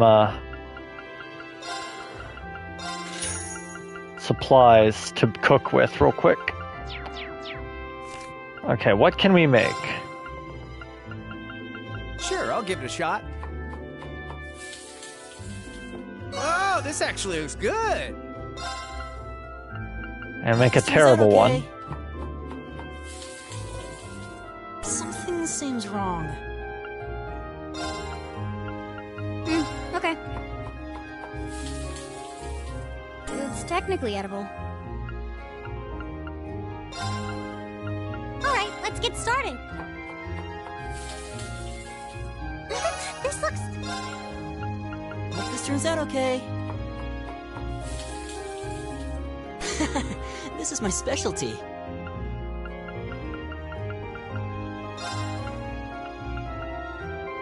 Alright, let's get started. This looks...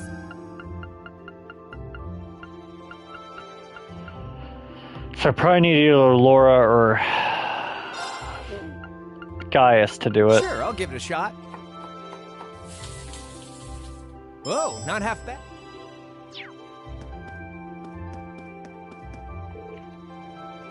So, this month's field study will take us to Ordis, Duke Cayenne's stronghold. It should come as little surprise that it's a hotspot for suspicious activity within the Empire.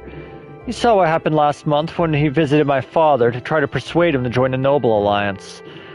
Yeah, be careful while you're there. We'll have Eustace with us, so his presence ought to help smooth things out for us to some extent.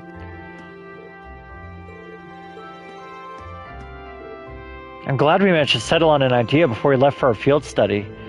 I thought we'd be able to really focus on our task if we let it slip in the air. Yeah, honestly I feel relieved now that we got that squared away. Doesn't change the fact we've barely got any time to prepare for it, though. Poor Elliot and I are going to burn the candle at both ends figuring out a plan of action while we're out there. Yeah, probably. Well, I wish you all the best on your road trip. And remember, we've got a festival coming up right after, so make sure you all return safe and sound. We will. Thanks, Emma.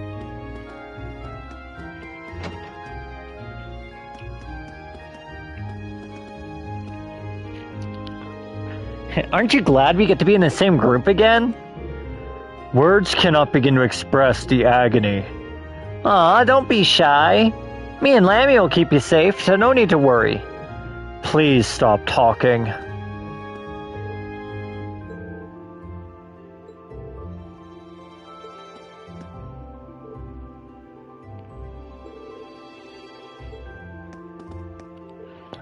It's odd, thinking about how close this month's field study was to being cancelled. And it's even weirder how relieved I felt that it wasn't. I know what you mean. I know we struggled through every month, but I felt that same sense of relief. I guess it just goes to show how much a part of our lives they've become. We don't have a field study lined up for next month because of the festival. I'm guessing it means this month's field study will be doubly challenging.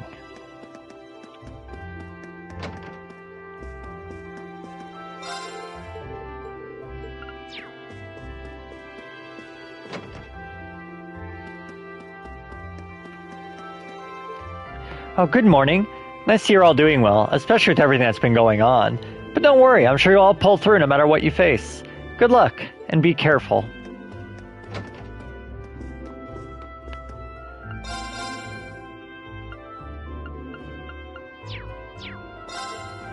I've got Kay helping me out here in the mornings now. He's been acting all love-struck lately, though. I suppose he's finally at that age, huh? Me and Rosine are gonna go to the festival together. I gotta be cool and show her around like a real gentleman. This is basically a date, right? Right? Bro, I hate to break it to you, but you're a kid and she's kinda almost an adult.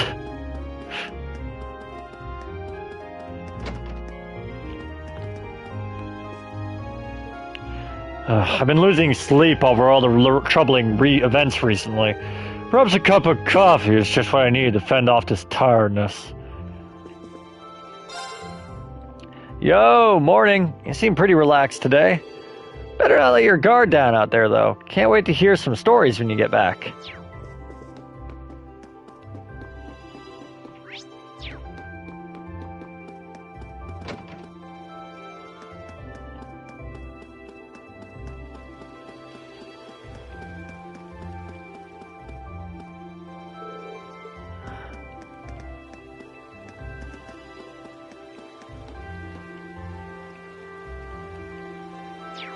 Not time to fish. You know the Isengard Range to the north of Ruhr? There's a bunch of good fishing spots around there. They're not well known either. My grandpa brought me along with him once and I could hardly believe my eyes.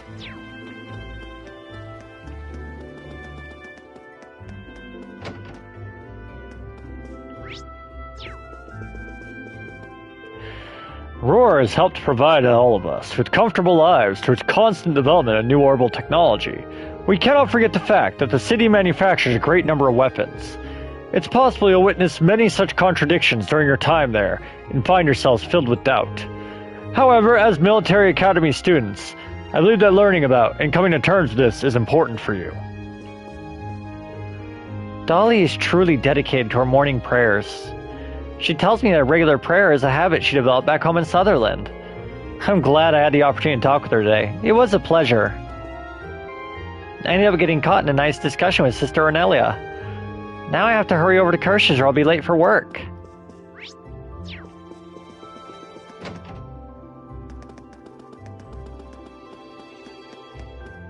Can't go in.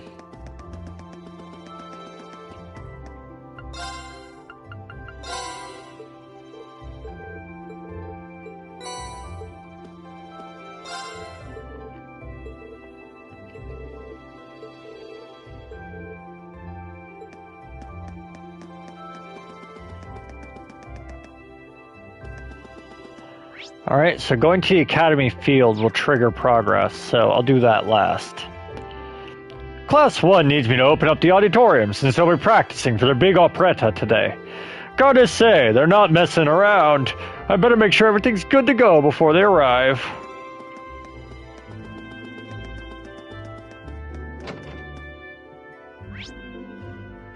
Okay. Where did I put the permission slip to use the field? For that matter, why do I have to handle this all of a sudden? Oh, hello. Have you been told about today's arrangements? Instructor Sarah has something special in store for you. Be sure you're there at the field at 900 hours. Well, Instructor Beatrix seems to know what's going on at least. I wish we did. Seems I slept here through the night. Collapsing due to a lack of sleep. How truly shameful of me. If foolish impulses like sleep get the better of me, I'll never match Patrick's passion. This operetta must be perfect.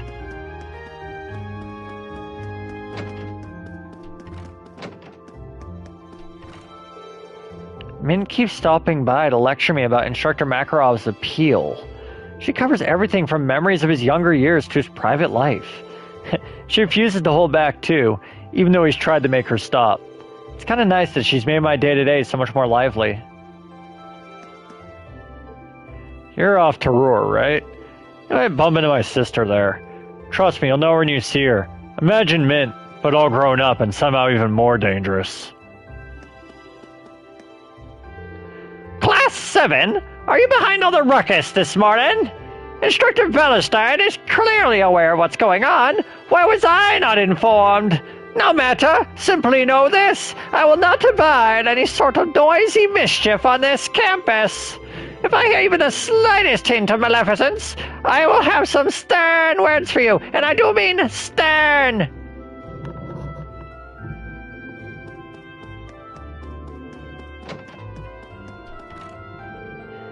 Hello, Mueller. Yes, everything here is proceeding according to plan. Understood. May Adios be with you. Looks like he's talking with Major Vander. Guess the military man never really gets a break from the military stuff, huh?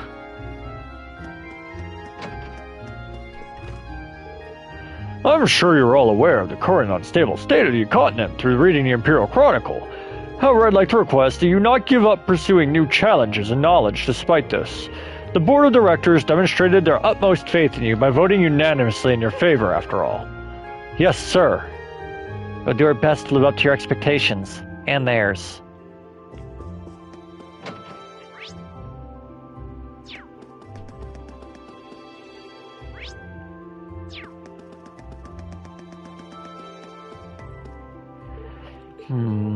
What's wrong, Ferris? Aren't you going to practice? I had planned to, but apparently the field is off limits at the moment. I must have overlooked an announcement or something. Off limits? Really? It could have something to do with the reason they called us out there. Oh god, am I going to fight Sarah again? I believe Class 7 has finally decided on what to do for the festival. That's wonderful news. I'm sure it will turn out to be splendid, regardless of what it is you choose to do. It may be tough to find the time to prepare with your field studies to worry about, but please do your best.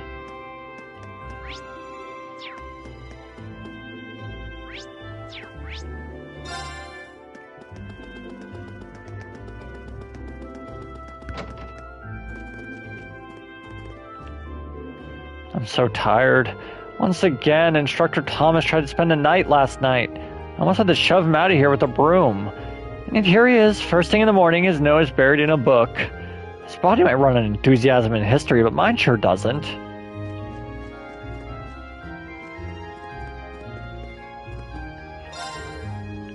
The research I'm doing for Class 1's operetta kept me here rather late last night. You're heading out to Roar now, correct? Oh, Roar. Unfortunately, there aren't any noteworthy myths or legends surrounding it that I'm aware of. Not even related to Testarossa or the gnomes of Erebonian legend. Which is rather surprising, given that the city is known for the forging of weapons.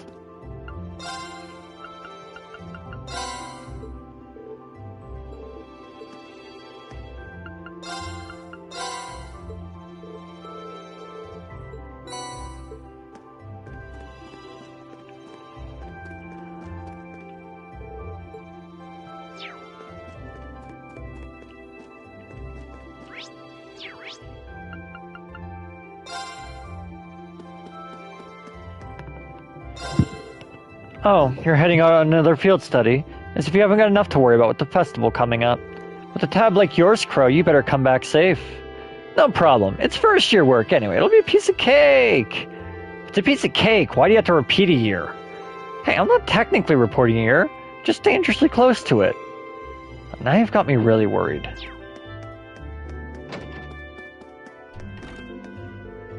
If you're looking for something to eat, just leave that to me.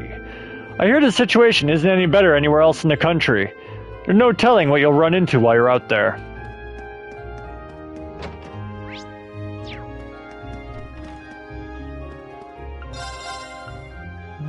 Nope.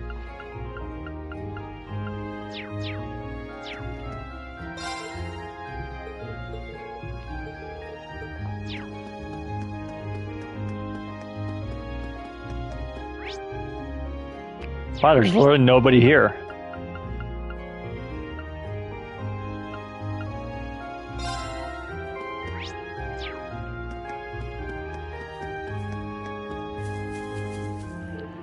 Hello, Fee. It's time for yet another field study, isn't it?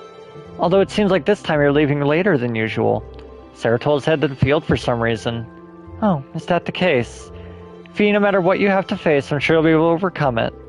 Just make sure to give it everything you've got. Roger.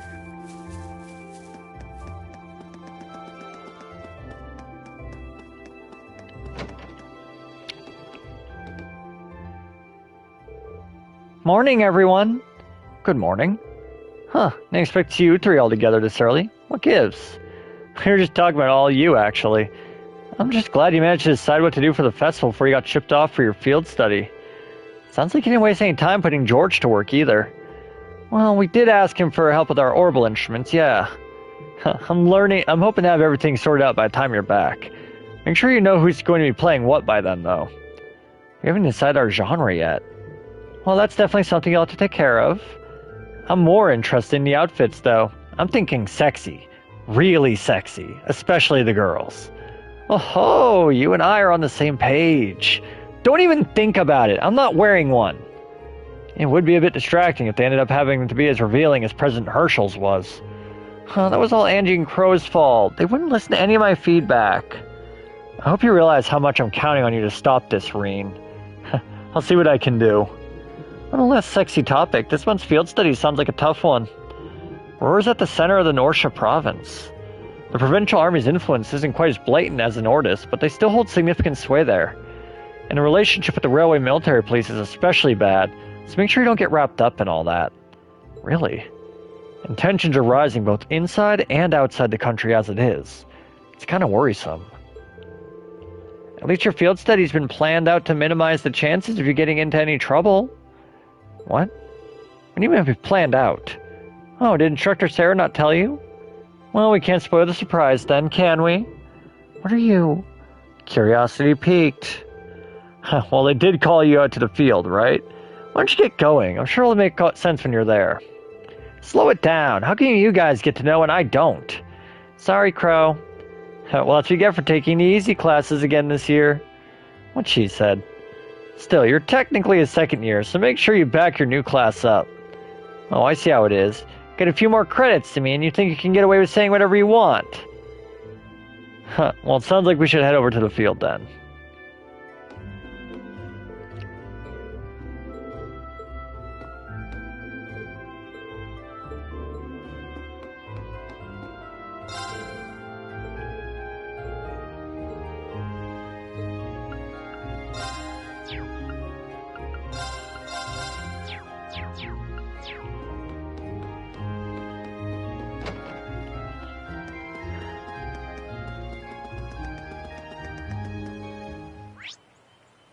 Nobody. Alright, well, let's head to the gymnasium. What are you still doing here? Don't you have a field study to undertake? We thought so too, but they told us to gather at the field instead. What are you, Patrick? I thought it'd be a cold day in hell before I saw you attend morning practice. I'm only here to shake off my morning drowsiness. I most certainly didn't come here to train after my crushing defeat at Fidridel's hands. That's one honest lie. You can read him like a book. You'll be making your way to Ordis and Roar, will you not? Rather foolhardy, if you ask me. Well, we can't really claim that either place would be a cakewalk. Ordis is Duke Cayenne's stronghold, so the others are bound to run into trouble there. It's not like Roar is the nicest place these days either. But you're actually worried about us, Patrick? If you're only going to spout nonsense, I'd appreciate it if you held your tongue. Moving on, we plan on settling the score with you at the Academy Festival. As such, we would prefer if you returned safely. Challenge accepted. We'll be back. We'll make sure to give you a run for your money.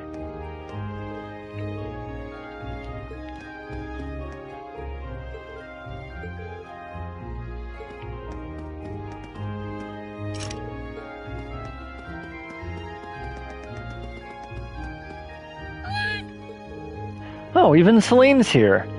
Maybe she's curious about what's going on too. Who knows what cats are thinking? Alright, Instructor Sheriff should be waiting for us. Let's get moving.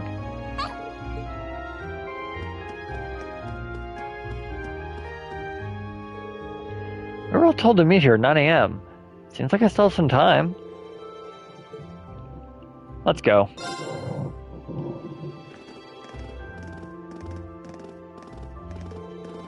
Good, good. You're all here. Oh, instructor. I wasn't expecting you to be.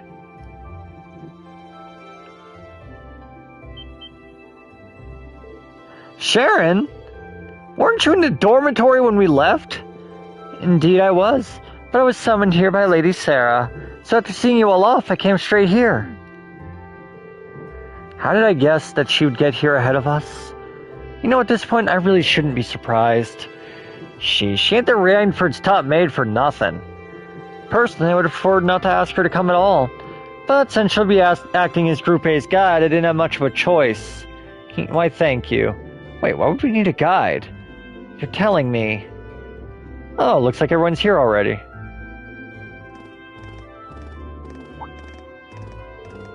Oh, Sharon's here too. What's she doing here? Cooking, cleaning, instantaneous travel? What isn't she good at? You flatter me, Master Eustace. Well, we got all you here now. And look at that, 9 a.m., right on time. Huh? What's that sound? Sounds like a rush of air. No, that's not quite it. Sounds to me like an airship. Are you kidding me?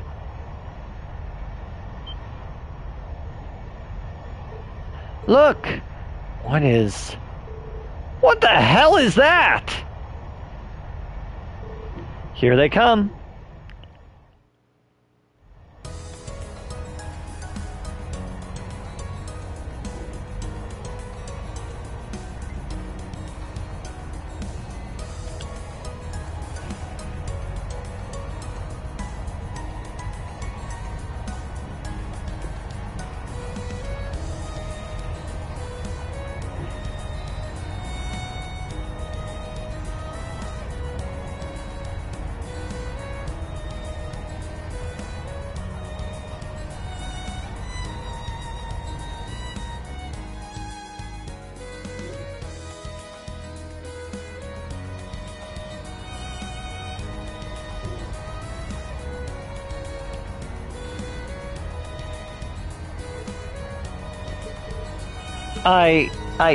What is this thing even doing here?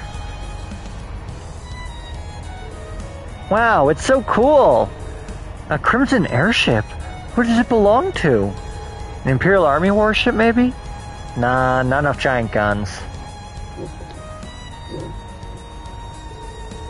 Still, the shape looks familiar. Oh, now I remember. It's like the white wings of Liberl. You think so too, right? You mean like the Arce? Now that you mention it, I do see the resemblance. The Arce? Wasn't it a high-speed cruiser from the kingdom of Liberl? Indeed. It was on that very airship that Prince Oliver made his triumphant return to Heimdall. No way. They're not seriously going to land there, right? Of course they are. Okay, now you just sound like Final Fantasy X too, my man. It's 75 Arge from bow to stern. It might be a bit of a snug fit, but they should be able to touch down. Man, you've got to be kidding me! Wait a minute, how do you know how large it is?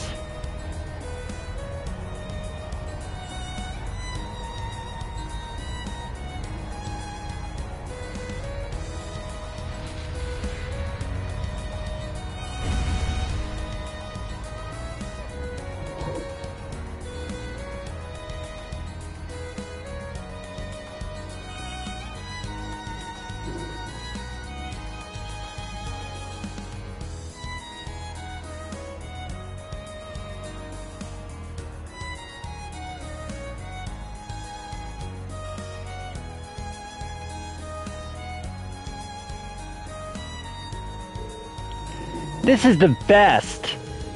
It's actually very pretty up close. The more I look, the more it seems like the Arce. Except red. It bears the crest of Erebonia, though. So at the very least, it's an airship from the Empire.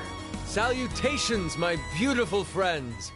It's only been 10 days since last we met, but I couldn't keep myself away.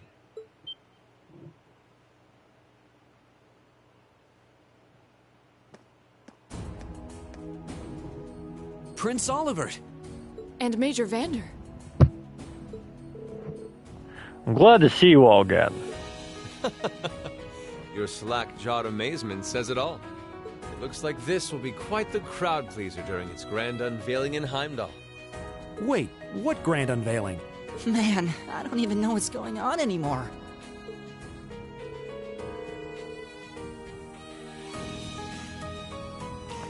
Still, the prince is just here in a supporting capacity. Say nothing of my...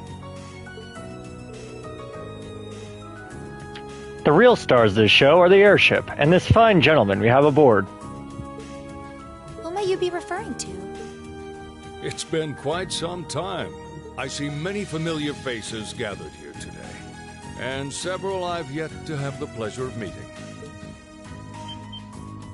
Is that? I know that voice.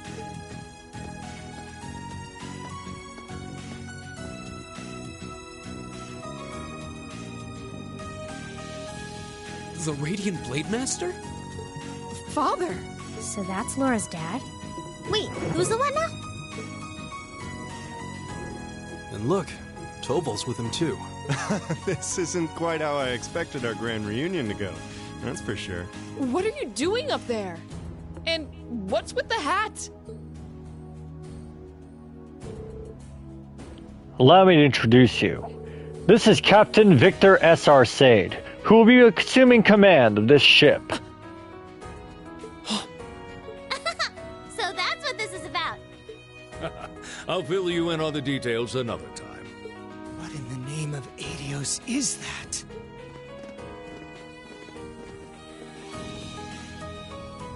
Wow, what a pretty ship. This thing's a real piece of work. Incredible! I've heard about the specs, but the numbers don't do it justice. Looks even better live than on paper.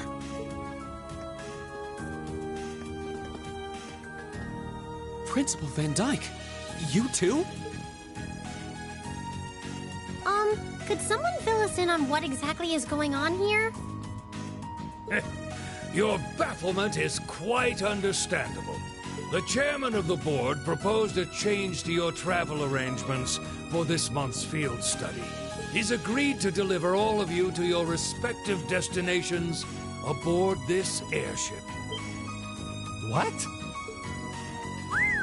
We'll be riding in style.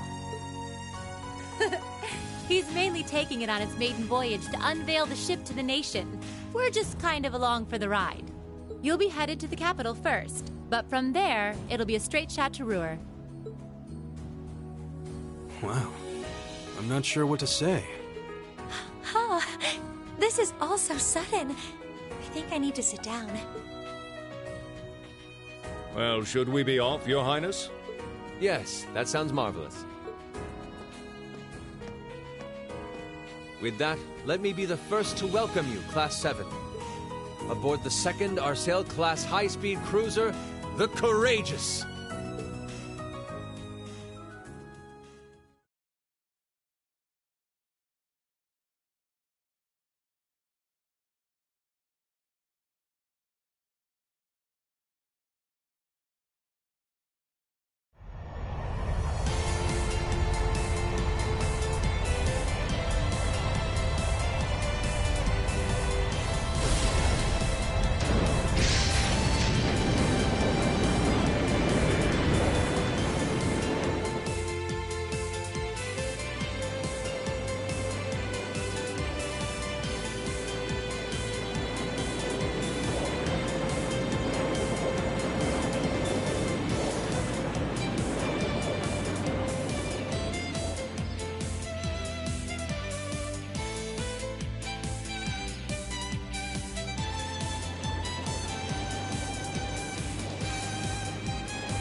Not even our high-speed trains could hope to match that.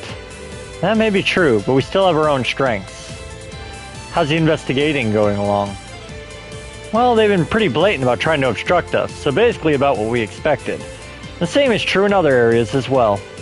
Understood. Respond with pattern 13. I'll head there myself this afternoon. Yes, ma'am!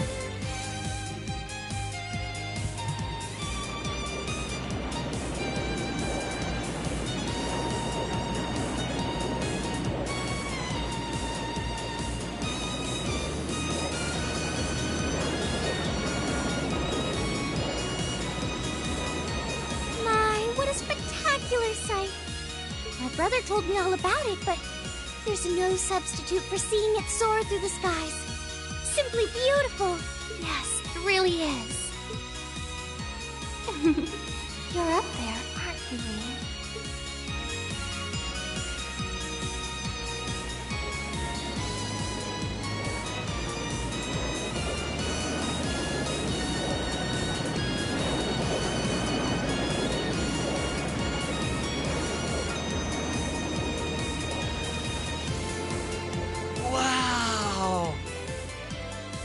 That's the Courageous! Oliver finally finished his airship! It's a fine ship, isn't it? Prince Oliver seems to have gone to quite a lot of trouble having it built. Is this the wind of change you intend to release across our staid and troubled land? Go, my son, and show me the caliber of man you can be.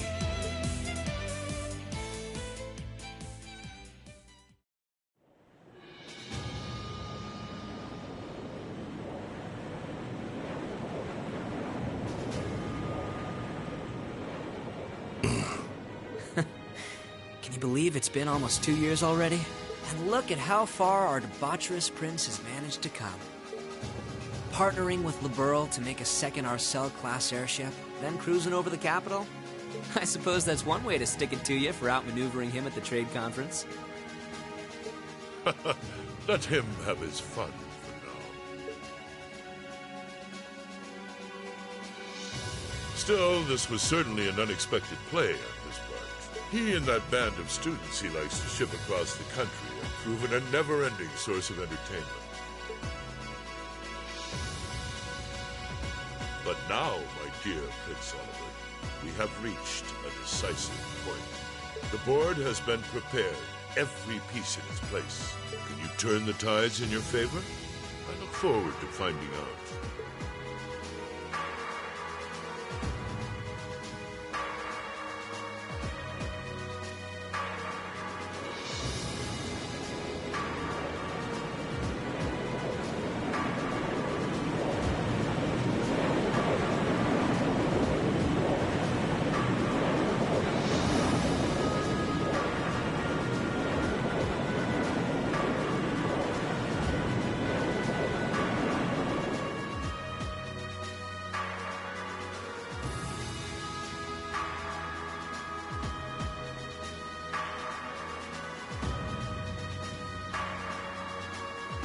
It's currently 10:02, and we have a north-northwesterly wind blowing in at a speed of 11 Arch. We've just passed through the Schwarz-Drake Barrier's airspace into the province of Nortia. Current speed is 3,050 SPH. We've reached full cruising velocity. Maintain current course and speed. Follow the Nortia main line, maintaining a distance of 200 Arch. Aye, aye, Captain.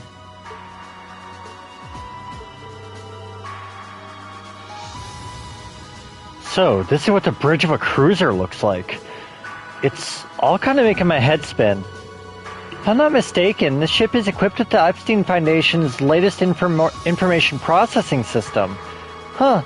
So you actually managed to get the Rhineford Group, Zeiss Central Factory, and the Epstein Foundation to all collaborate?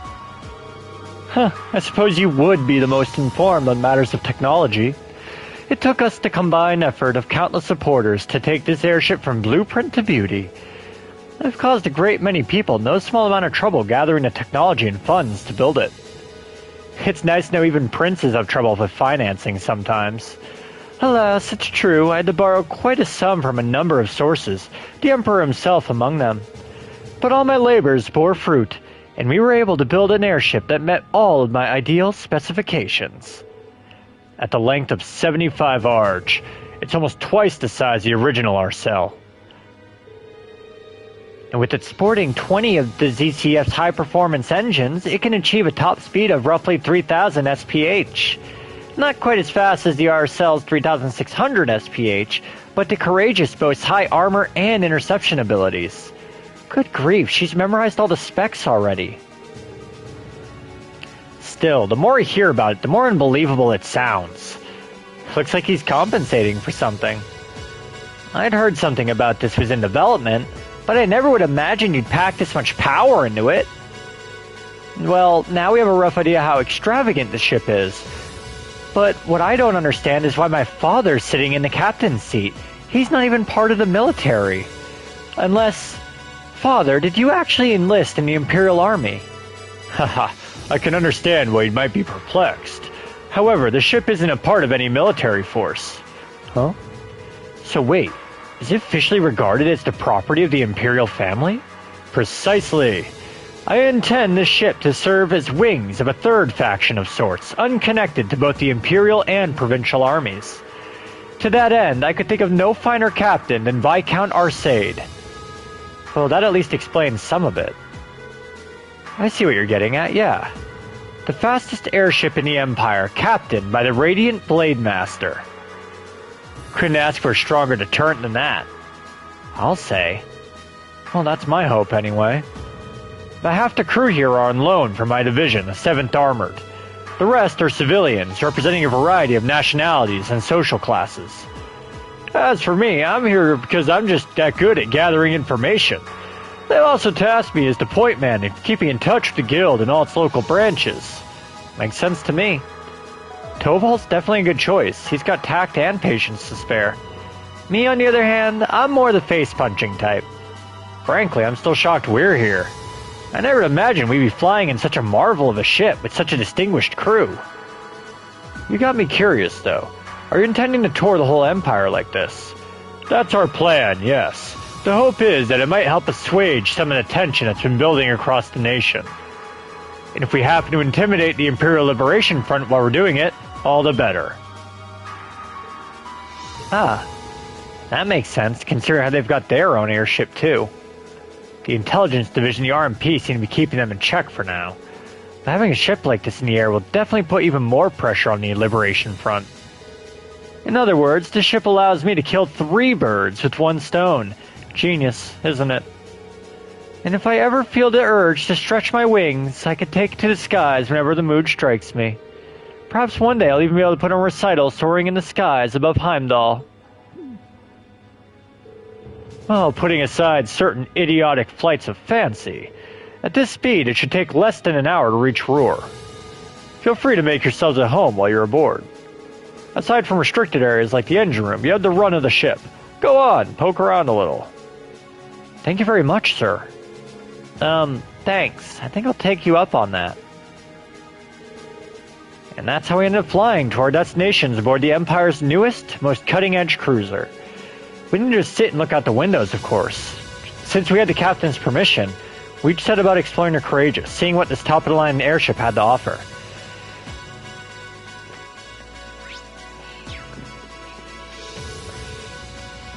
Everything on this airship is really cutting edge.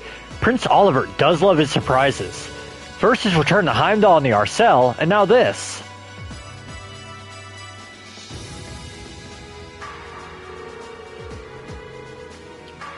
I knew that the captain's daughter would be coming on board, but seeing them talk is rather heartwarming. Please, relax and leave the operation of the airship to us. The crew here comes from a wide range of backgrounds, but we're all quite confident in our skills. Honestly, you could have told me about this a little sooner. Is this the reason you've been so busy lately? Haha, I apologize for the secrecy, but much of this project fell under the veil of strict confidentiality. There are some things I'm forbidden to speak of, even to my daughter. I'm sure you realize that. But Klaus must have known, right? How was he allowed to know while I was left in the dark? Well, we're really honored to have been invited aboard. We can rest a little bit easier once we arrive in Roar, knowing we had an Imperial escort. Indeed, you can. The Provincial Army will have little choice but to accommodate you. The ship's purpose is to act as a deterrent to both factions, as well as the Imperial Liberation Front. By doing that, we hope that the Courageous will hold the old guard at bay long enough for something new to take root. I'm sure it will. They chose wisely in naming you captain. Still, I assume that's not the ship's only purpose. Well, true, building an airship this advanced seems excessive if all you're going to use it as is a deterrent. Laura's right, there has to be some other purpose it was made to fulfill. Haha, very perceptive of you. I regret I wasn't able to discuss this with you properly when you were in Legram last month, but I'm proud to see just how much you've grown since you enrolled at the Academy. I have my class to thank for that. Learning alongside them has been a constant source of insights.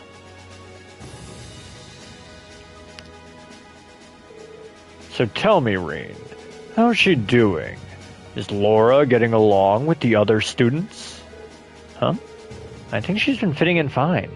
I see. That's reassuring to hear.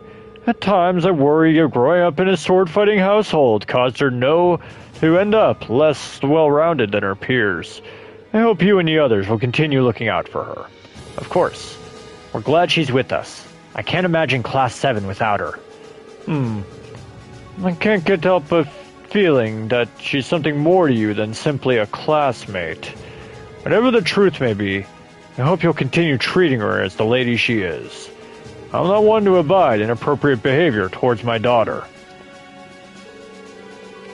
I don't have the faintest idea what you're talking about. I like to think I know how to conduct myself toward my classmates. Good, good. That's what I wanted to hear.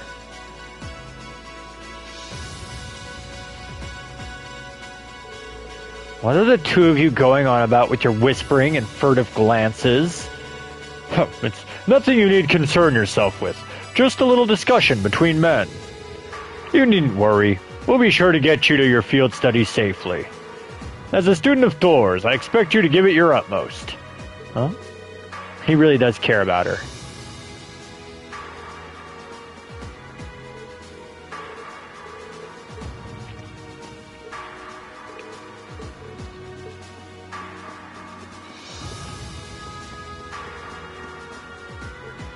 Welcome to the Courageous' Bridge. You might not believe it, but Helmsman Graf's exceptionally good at his job. I'll notice even the slightest diversion in our course too, so no need to worry. Hey there, I'm Graft. I'm from the Imperial Army's Air Force. I have to say though, I've never seen a ship like this. It's as if it wasn't enough to get excited about, I got to work under the Radiant Blade Master himself. If Prince Oliver wants to bring about this idea of his, the Blade Master's the right guy to have in his corner. Safe to say I'm looking forward to seeing just what effect this airship has on the world. Engine room, come in. Can you hear me? We've reached maximum cruising speed. All green here on the bridge. Hold on, engine 4's struggling a bit. Can you give it a look? We're cruising along so smoothly that it almost feels like we're one with the wind. It's like the ship is a crimson Pegasus soaring through the sky. We're really lucky to know who we know. I can't imagine many people ever get to experience something like this.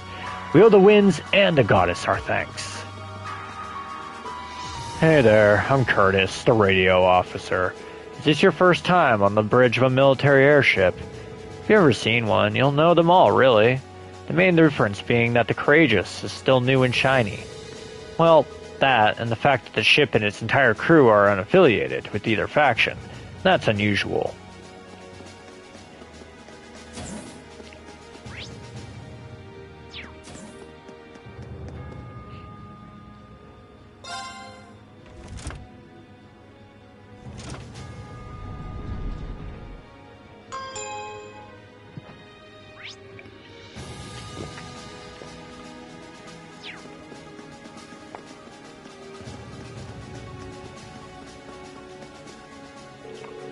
Welcome to the Courageous.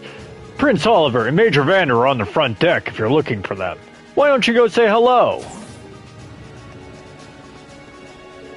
Whoa, this ship is amazing. We're flying faster than a bird. Take that, bird. Now I kind of want one. Wonder if Gramps will get me my own airship if I ask him real nice. You can already fly around on Air Getlum. Don't go getting greedy.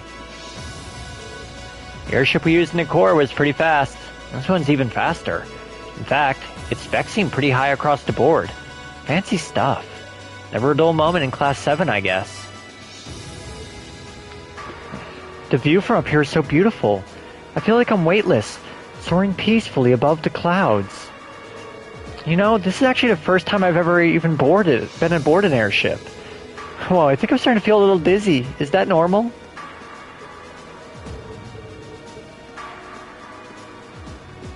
Oh, that's progression. I don't want to do that yet.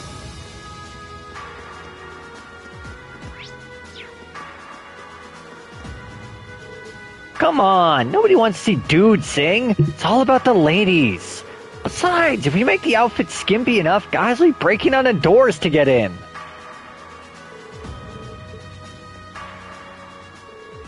Are you three working out what to do for our concert? Yeah, we got the general gist of it figured out now, but... Here, Rain, let me ask you, would you prefer male or female vocals? It's kind of a really important question, too, since we'll change the audience we draw. That's a tough decision. Why don't we try both, then? You know what? That'd be perfect. Yeah, I really like that idea. 2 songs would be the perfect length, too. Rehearsing would be a bit tougher, but I think we should do it. Let's just use both plans, too. You don't see me complaining. He seems really excited for this.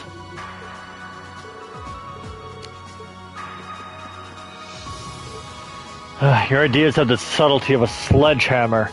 You realize this will put us in direct competition with Class 1, correct? We need to do something with a degree of class in order to take them on.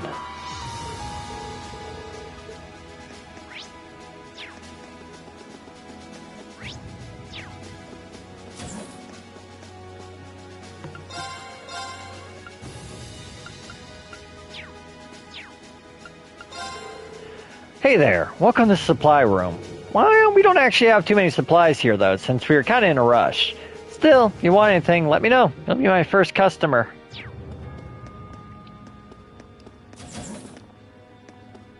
Beds.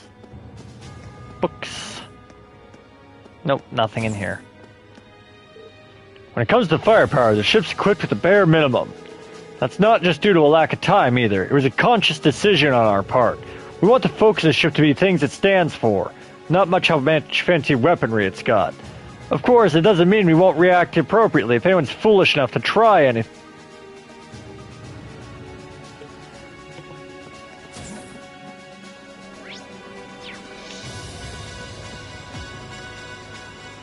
Instructor Sarah? Tovo? What are you guys doing out here? Oh, just a little bracer-to-bracer information swapping. That's about the long and short of it. Been a while since I saw you guys, though. Not since last month in Legram. Yeah, always nice to see a friendly face, though. Well, despite keeping in touch with him and setting up these arrangements, it came as a surprise to me to see him on board, too. Clearly, it was meant to be. Honestly, I was only brought on because of my connection with Viscount Arce. This airship really is in a class all its own, though. It's not every day you see a ship owned by the Imperial family and captained by the Radiant Blade Master. This cruiser has the potential to be an important force in Erebonia going forward. Without ties to the Imperial or provincial armies, it can potentially keep both of them in check if need be. It might not be able to do that quite as well as a strong guild presence could, but it'll still help protect a lot of people. That's true. It still frustrates me how the guild used to be an institution here, and now we're just barely keeping the lights on. At least the Crossbell branch sends its people over to help us out when we need a hand. Wenzel's one thing, but we owe McLean so many favors, I've lost count. McLean? Wait, are you talking about... Oh, yeah, I guess you would have heard of him. He's an A-rank bracer over at the Crossbell branch. A guy we used to work with named Wenzel works there now, too. Wait, maybe we should back it up a bit. The guy we're talking about is Arios McLean, aka the Divine Blade of Wind. The name probably sounds familiar to you because he's also a practitioner of the 8 Leaves 1 Blade style. Yeah, that's who I was thinking of. I've never met him myself, but I heard a lot about him from my master. He mastered the school's second form. It sounds about as untouchable as anyone who holds the title of Divine Blade. Well, he's pretty damn strong, I'll give you that. Bailed me out of more tough spots than I'd like to admit. Speaking of, you know who else is a student of the 8 Leaves School? Cassius Bright. We were talking about him before, remember? He's the bracer who took command during that big incident 2 years ago. Though from what I heard, he left the way of the sword behind a while back. Cassius Bright was here in Erebonia. Wait, 2 years ago. It was an eventful time, to put it lightly. And yeah, we have Cassius to thank for getting us past that. But afterward, well, you know the story from there. They shuttered guild branches all across the Empire, one after the other, and your dear, sweet instructor was out of a job. I'd be glad to give you all the grisly details, but it's a long story. We should probably save it for another time. But hey, the guild seems to have a good track record with folks from the 8 Leaves School. Maybe you should consider a career as a bracer. Door's always open, you know? Me? A bracer? Huh. I never really thought about it before. Hey, there's enough of us singing the Bracer Blues without you trying to recruit my students. Never hurts to start them early. Seriously, though, we're always looking for more good people. If that's something you wanted to do, I wouldn't turn you down. I'll give it some thought.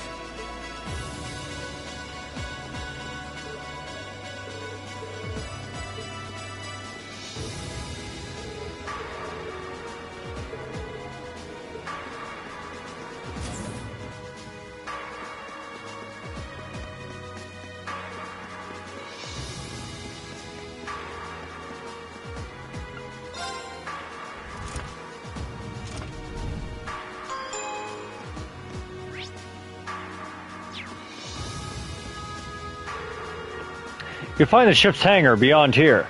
Feel free to go in if you like. Fortunately, we can't let you go into the factory and engine room opposite.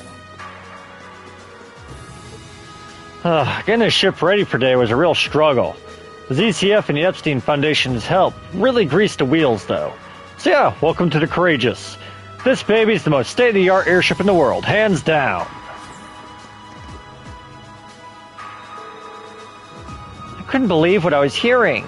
I had no idea Rhineford Company was involved in developing something on this scale all the time.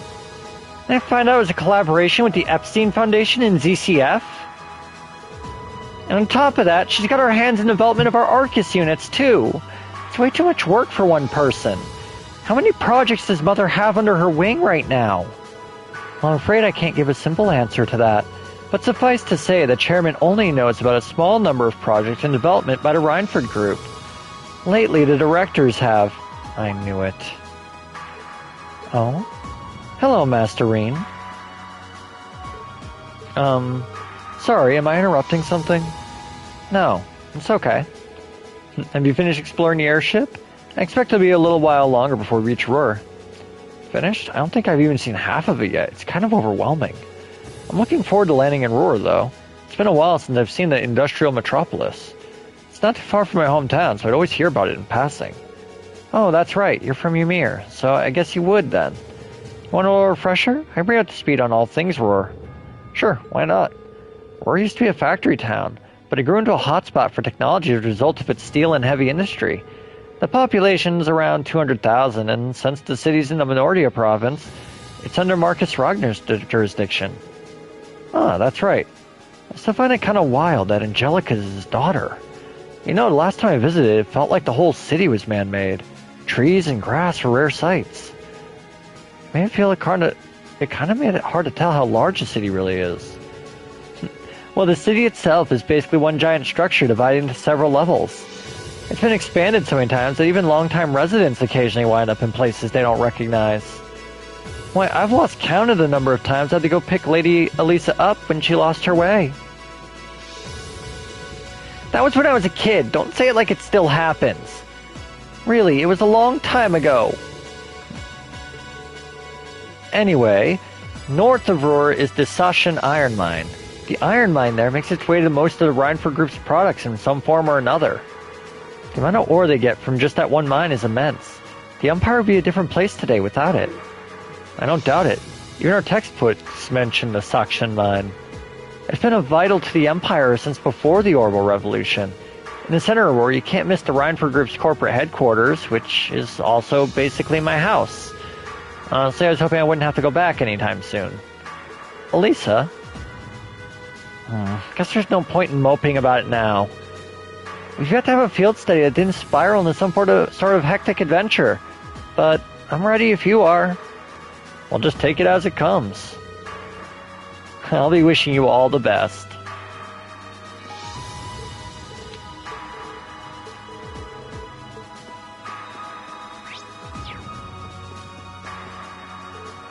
Splendid! Take a look, Peyton. We're cruising so fast it remained completely stable, just as my test predicted we would. That's great. This is a big win for the both of us. I never could have done it without you. I owe you one. Oh, my apologies. I got a bit overexcited. I'm Thompson, a professor from the Roar Institute of Technology. Fluid mechanics are my specialty. I had a part in designing this airship's hull, you see. I honestly can't believe my calculations of us surpassing 3,000 SPH in such a huge ship were spot on. I'm so happy I could jump for joy.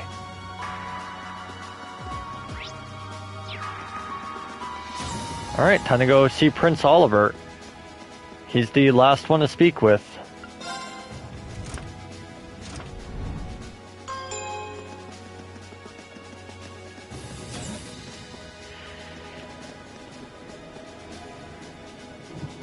At long last, the Courageous is finally taken to the skies of Erebonia.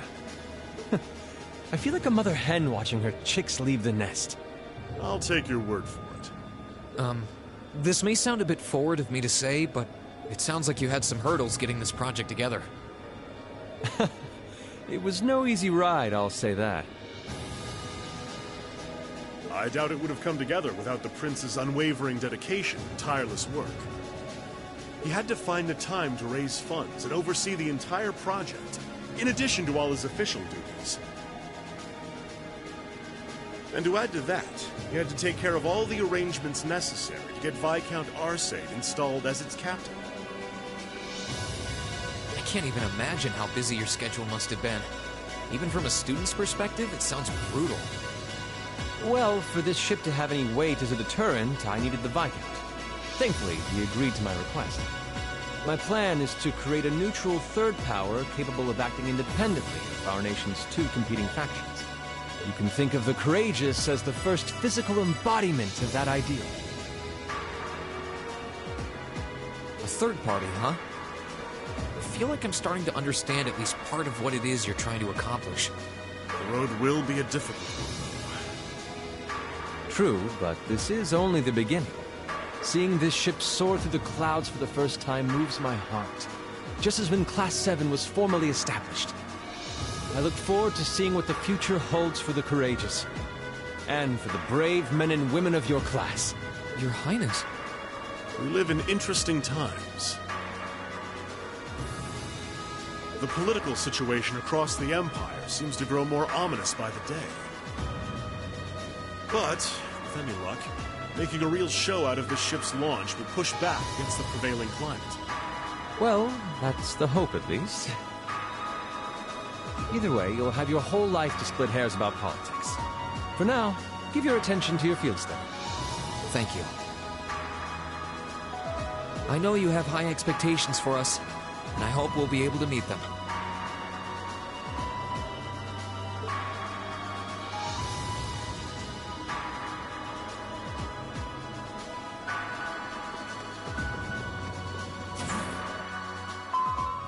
Attention all crew members and passengers.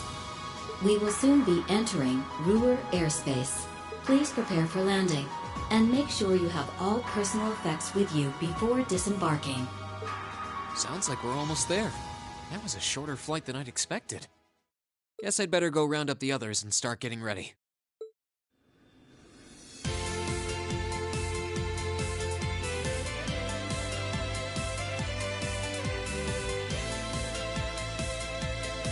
Ruhr Airport's granted us permission to land. Commence landing preparations, and keep the engine warm. We'll be taking off again right after our guests have disembarked. Aye, aye, Captain. Preparing the Courageous to land. Including today, you've got 3 days for this month's field study. Make them count, guys. I plan on it. We'll do the best we can. You guys be careful in Ordis, okay? Yeah, it sounds like things could get dangerous there. Don't sweat it, we'll be fine. We ought to be alright. A certain someone can keep her mouth shut. Take care and roar, everyone. Will do. When we get back, we'll be jumping straight into festival prep. Hope you're ready to discover the true terror of planning by committee. Oh, that's right. With everything that's happened so far, I almost forgot about that. We'll have songs and outfits finalized by the time we get back, and we should have the positions all figured out too.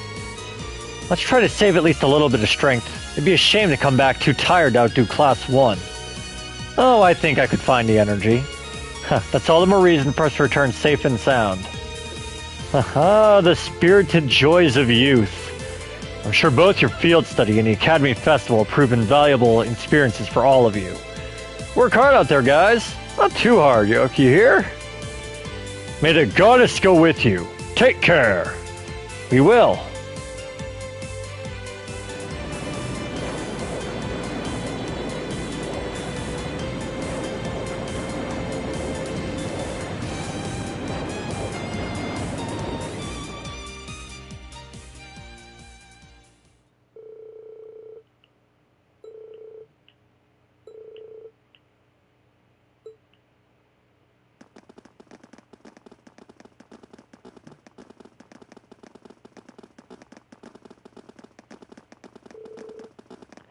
This tunnel goes on forever. I can't help but recall trying to navigate Gorelia Fortress. I guess you need to build with tons of iron and concrete. Everything kind of looks a little similar. We're not far from the city center now. You might want to brace yourselves. Aurora has an even weirder layout than the capital. Hey, that's my hometown you're talking about. But I can't deny it's true. Looks like we're finally out.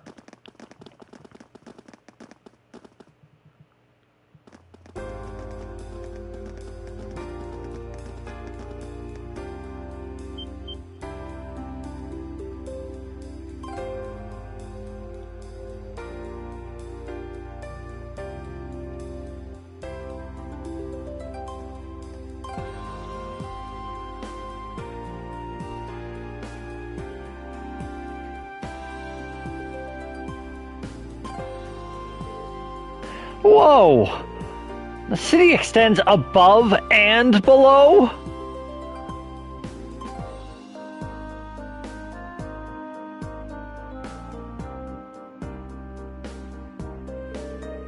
Well, Roar grew up around steel fabrication and a heavy industry, and that's how it came to be known as the Empire's industrial metropolis.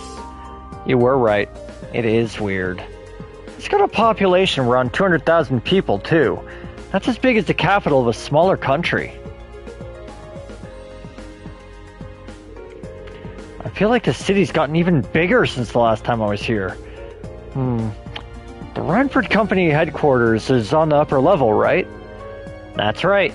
If you would just like to visit, just head up that escalator.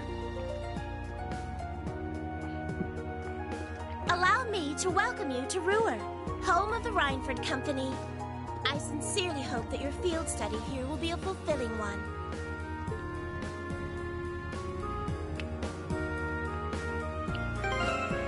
Alright. I am going to at least explore Ruhr, but first, I need to hit the bathroom. I've been holding it ever since the beginning of that cutscene. Be back in 1 minute.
Alright, let's see. Where can we go?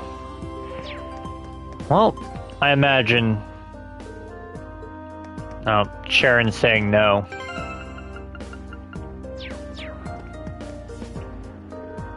Roar was the first city in the world to have a railway run through it. Now we make orbital cars and airships here and export them all over the world. We owe it all to the Rhinefoot Group.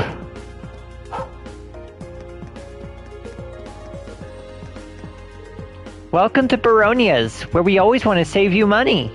Whether it's food or general goods you want, we've got it. And your wallet will love us just as much as you will. Oh my god, fine. I'll just talk to the people outside. So that was the Courageous. I'd heard the rumors, but it even exceeded my expectations. And it's a Roar-built original. Makes me proud to live here. Not that I had anything to do with its development. Wasn't that red airship just beautiful? I couldn't believe my eyes when I first saw it. But everything made sense once I learned Prince Oliver was on board. A surprise like that is very like him. Hey, you're the students from Thor's Military Academy's Class 7, right? Hold on, didn't you come here on that airship we saw? I see, it all makes sense now. Prince Oliver really is full of surprises.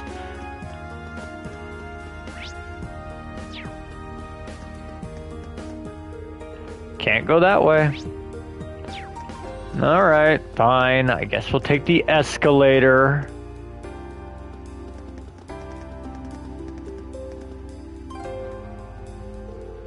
Wow, a moving staircase. Even the capital doesn't have these. What do you say they're called again? Escalators? Right, the first one was built in Zeiss. After that, the technicians here decided they'd try to build one too. Guess they want to show off a little, huh? Huh, like kids, I swear. Huh, look at that. What is that? That's an awfully strange shape for a building. Wait, it's not even a building, is it? Nice catch, Reen. That's actually an orbital generator. But it's so big. Roar's many factories and industrial facilities, the city uses an enormous amount of orbital energy. Having large generators that send energy where it's needed is more efficient than each factory producing its own energy. That's quite a setup. Technology's really come such a long way in such a short time.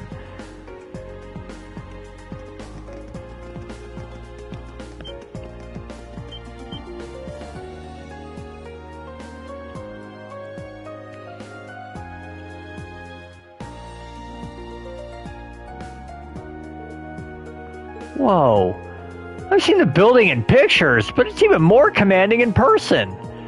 Guess you wouldn't expect any less from Rhineford's corporate HQ. I couldn't believe it in my eyes the first time I saw it either. It's a big building, sure, though not as big as Orcus Tower and Crossbell. That's a 40-floor skyscraper, the tallest on the continent now, I think. Oh, that's a tower we could see from Gorellia Fortress, right? Yeah, that's where they were holding a train conference last month. No need to be so modest, Alisa. It's your family's digs. No one's gonna mind if you talk it up a bit. I'm not trying to. Well, shall we go inside?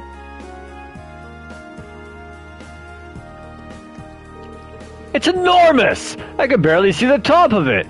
It's hard to believe something like this was actually built by human hands. The rest of the city is pretty nice, but I couldn't believe my eyes when I first saw this building.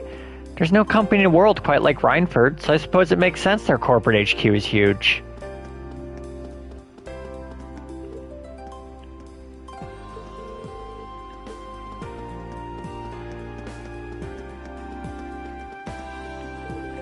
The Courageous's unveiling today should increase the value of Rhineford Company's shares. So much work, so little time. It's good that the company is doing well, but I've practically forgotten what rest is.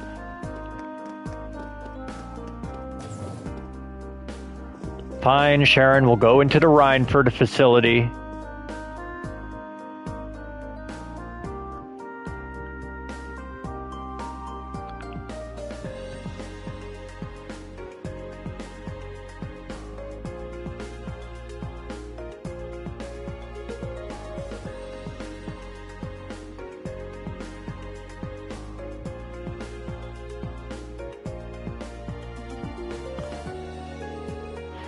It's just as fancy on the inside. Are all these scale models of machines Reinford makes? Yep, I'll tell you more about them later if you're interested. Lady Alisa? Hello, Dalton. It's good to see you again. Oh, the pleasure's all mine! It's been 6 months since you've been home. I heard you were attending a military academy on the outskirts of the capital. It looks like you finally decided to come back and visit the old homestead. Yeah, here I am. We'll be staying for the next 3 days. I see! That's wonderful news! Keep taking good care of her, Sharon. I certainly will.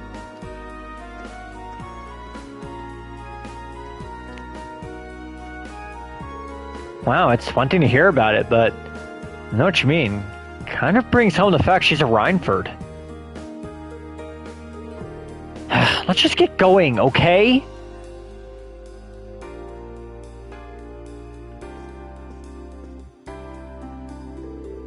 Allow me to show you to the chairman's office. We'll be going up to the 23rd floor.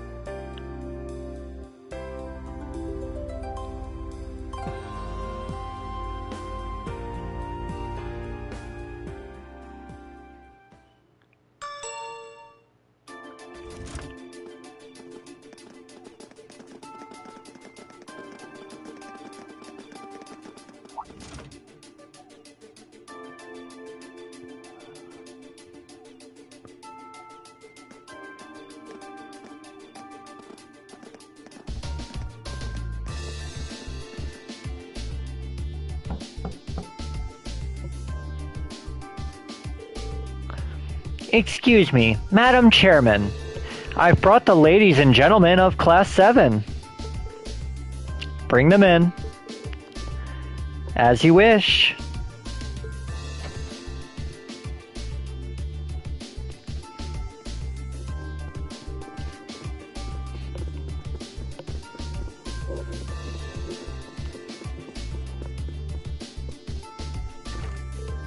Wow. You can tell the buck stops here. That's one hell of a view.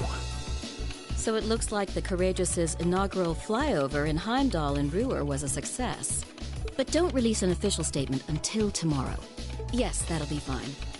Yes, I'd like you to begin as soon as possible, and keep a careful eye out for any insider trading. Hello, Irina Reinford speaking. Yes, I understand. Fast-track the construction on the special train if you can. No, pay it no mind. I doubt Crossbell-related shares rising is indicative of a larger market trend. But sell them all early next month. Timing is key here. Wow. She's like a commander issuing orders across multiple fronts. Yeah, it's impressive to see Toa do it, but Mrs. Reinford seems to have it down to a science. She's a general on the battlefield of business.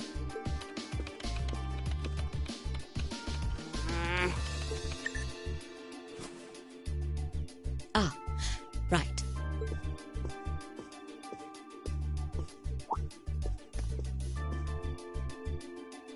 We all have other matters we need to attend to, so I'll get right to the point.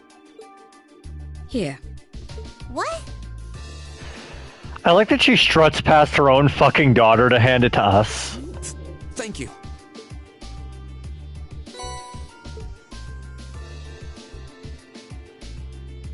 I've cleared my schedule to dine with you this evening, so anything you wish to discuss can wait until then. I'll leave the rest to you, Sharon. As you wish, Madam Chairman.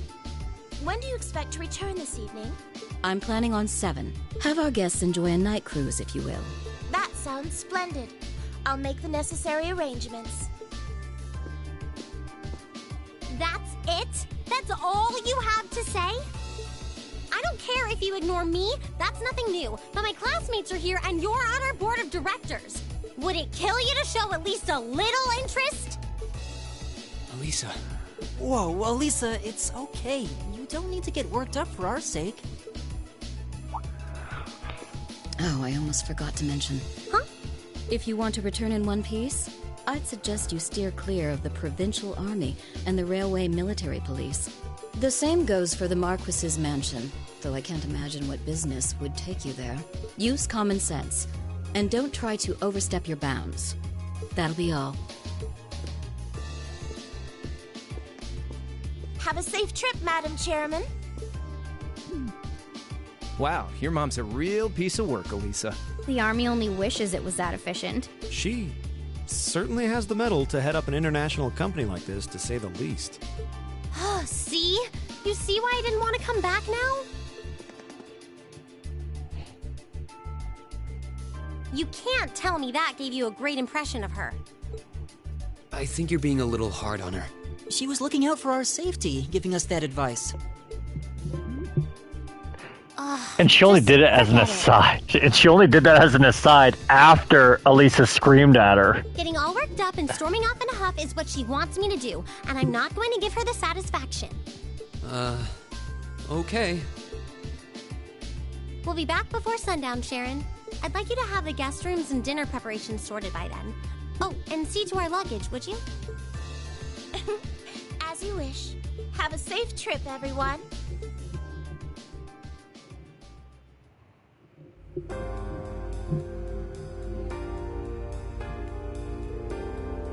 You know, I'm all in favor of jumping right into our field study tasks, but it's really okay to just dump all of our luggage on Sharon.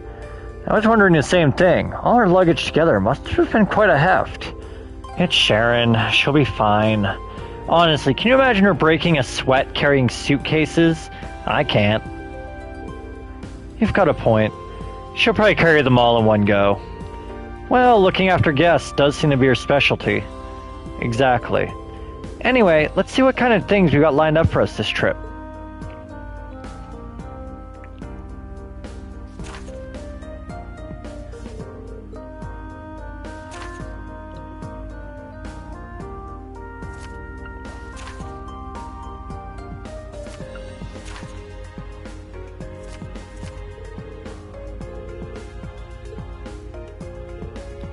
Huh. Looks like she hit the sweet spot with the challenge factor. Kinda reminds me of Marcus's dad. But I can't really deny it. I bet she's so sure she's got us pegged. She probably thinks we won't be able to finish all these. Just you watch. We'll finish up every last one before this evening. That'll show her. That's a spirit. Anyway, it's only 11:30 now, so we got plenty of time before sunrise. Sundown. We definitely got the hang of this whole field study thing by now, so let's show Roar some Class 7 spirit. Right.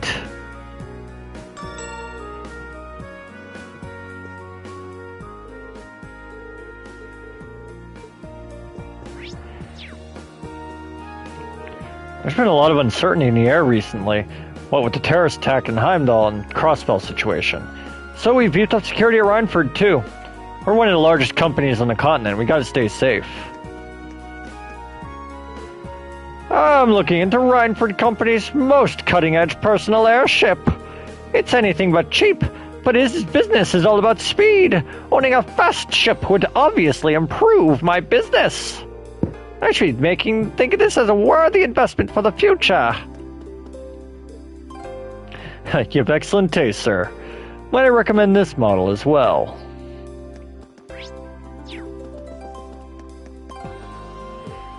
It's great to see you again, Lady Alisa. If you run into any problems during your stay in Roar, just let us know. We've been asked to cooperate to the fullest extent during your field study. Please try to return here by this evening.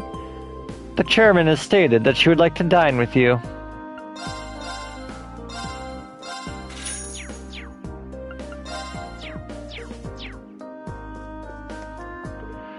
I've been informed you'll be conducting a field study here in Roar. I wish you all the best in your endeavors here. Thank you very much. I also arranged it so you will be able to use a number of additional services at the front desk. Please do take advantage of them as the opportunity emerges.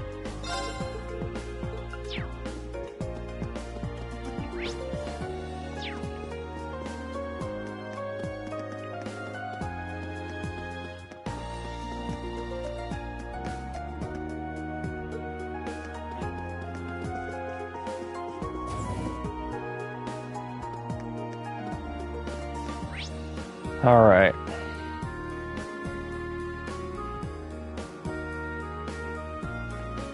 Control to residence. Dining bar. Cross to that last. RF Arms. Hotel Lagrange. Okay.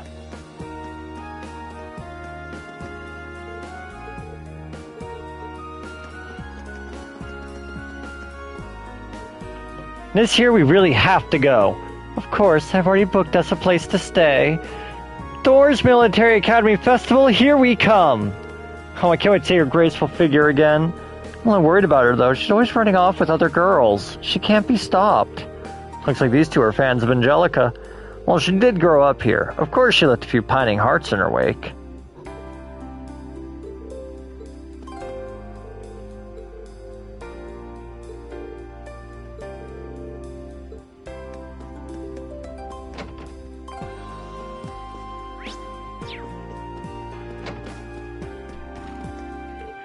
I came here from abroad, so I've still yet to adjust to life here in Roar. I understand the town was built around its industries. There's no reason for it to be so labyrinth. I can't help but get lost.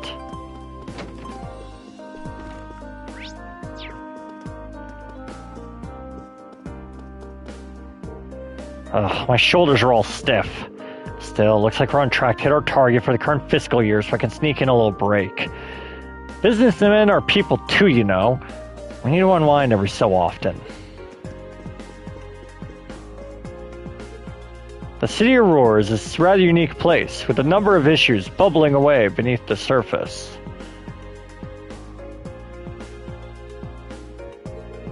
As such, we must always be ready to come to the support of the people here. Let us offer our prayers to the goddess for the people of Roar. Welcome to Roar Cathedral. My word, if it isn't Alisa! Haha, you seem to be well! I am, thank you. My time at the academy has been both fulfilling and rewarding. But unfortunately, we've been assigned so much to do. I'm afraid we won't be able to attend today's mass. I'm very sorry. It's quite alright! I know you have a lot riding on your shoulders. Oh, Idios, bless these young men and women and watch over them in all their endeavors.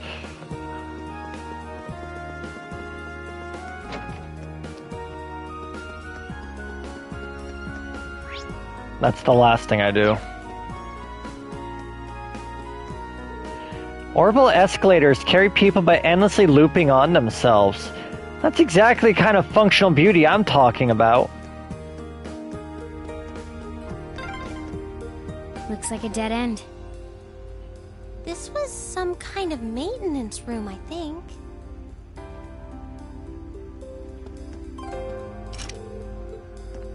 Alright, can't go in. Hey, Cypher.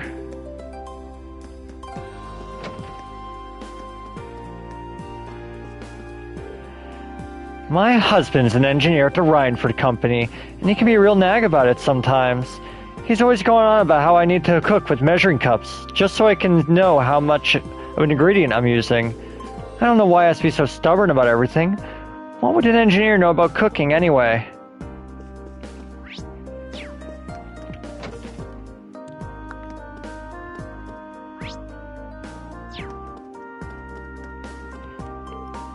The upper level of the city is home to a lot of Rhineford's top engineers and executives. Meanwhile, lower level of the city is where you'll find the factory workers and laborers. Doesn't mean land prices are higher on the upper level or anything, though. It's purely practical. People live where their workplaces are located.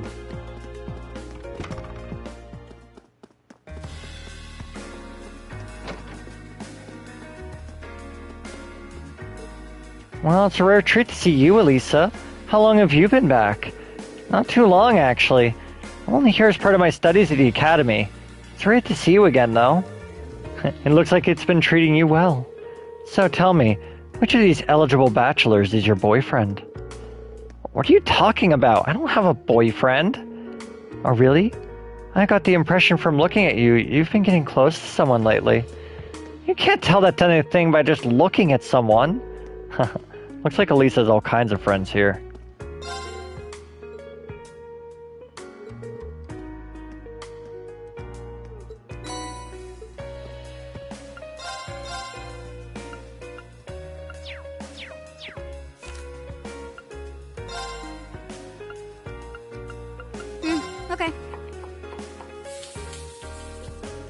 expected.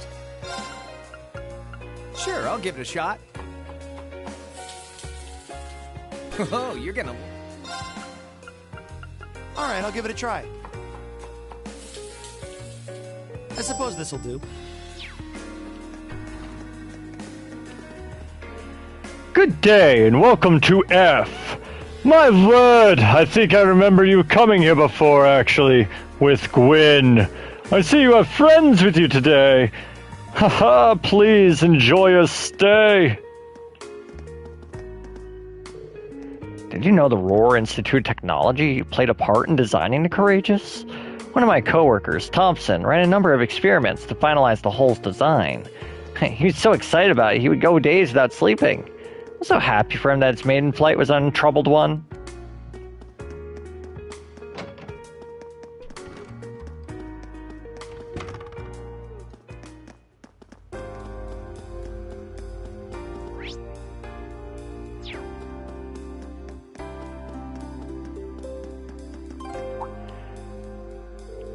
Whoa, Crow, what are you doing here? And you are? You can't be serious. You couldn't have just forgotten me. You were the one who gave me that blade deck. I frittered away pretty much the entirety of last year playing it. And now that you're here, you're not getting away till you've played a game against me. Come on, let's go! Right, you're the guy I ran into when I came here with Toa, George, and Jellica forever ago. I seem to recall challenging you a game for kicks and winning in seconds. Long time no see, man. You up for round 2? You do remember we're here for a field study, not a blade tournament, yeah?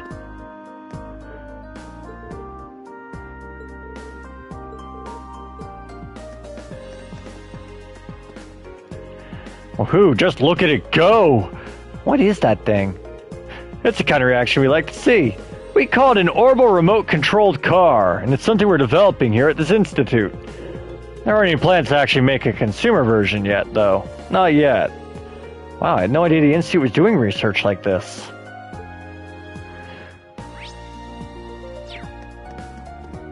Oh, that's an elevator.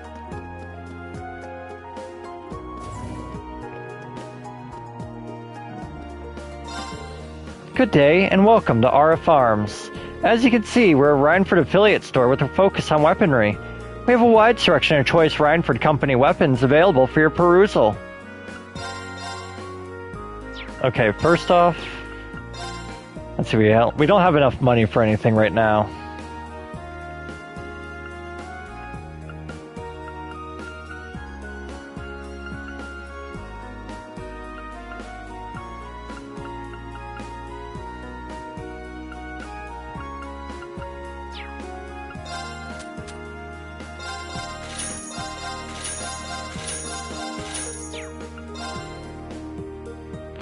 Now I have enough for one.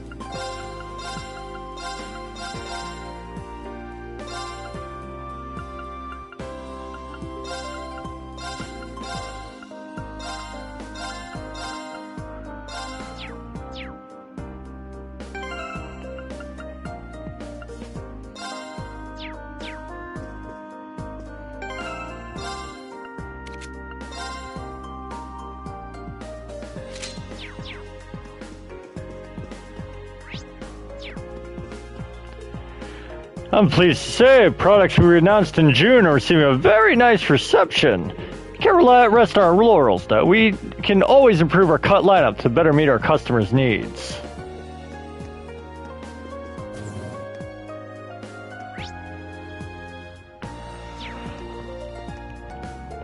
Oh, hello there. Is this your first time here in Roar? I'd watch where you poke your nose if I were you. There's a lot of military facilities in this town. You wouldn't want to end up getting yourself arrested.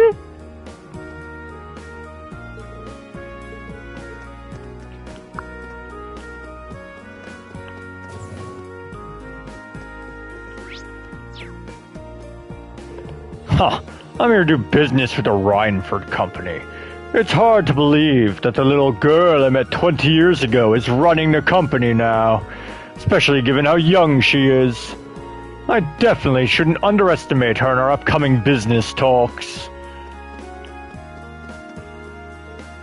My, if it isn't Lady Alisa. I haven't had the chance to speak with you since the banquet marking the Lusitania's successful completion. Our business has been going wonderfully. Please give my best regards to the chairman. Thank you, I will.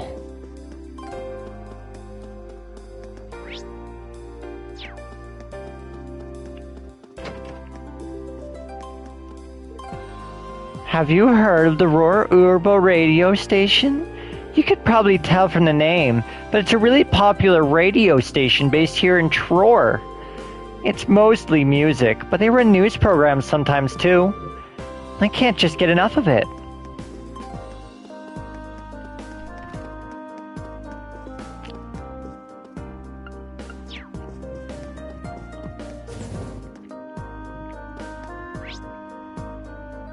Alright, and then we go down.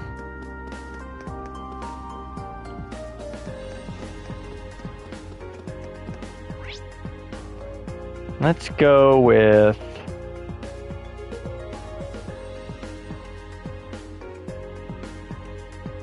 far right around and loop back into the store. Hey, did you hear that there's gonna be a tax hike soon? The chairman's spoken out against it, so it's been on hold for a while. But you know what Marcus Ragner's like, he'll force it through before too long anyway. As long as it ups my wages, I ain't bothered. The wife's not gonna be too thrilled, though.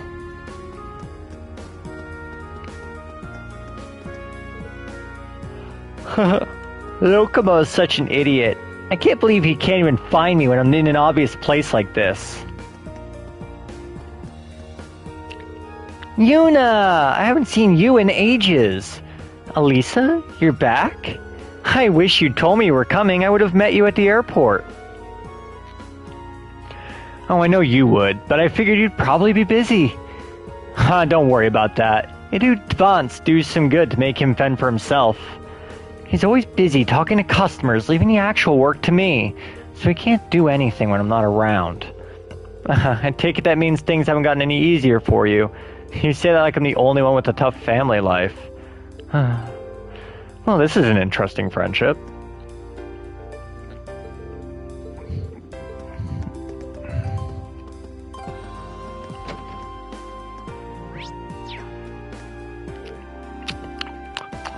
Making the Rhineford group bigger and more profitable is all well and good, but us guys on the ground work hard enough when it's the size it is. At least the pay's alright. That's about the only thing that keeps me going. Hey, if it isn't little Alisa. Well, not so little anymore, huh? You've really grown into a fine little bombshell. Ha Yeah, how sweet. Never mind me, don't go causing Vyuna too many headaches, alright? Ha ha! Headaches? Me? Not on my life. Funny, I feel one coming on already.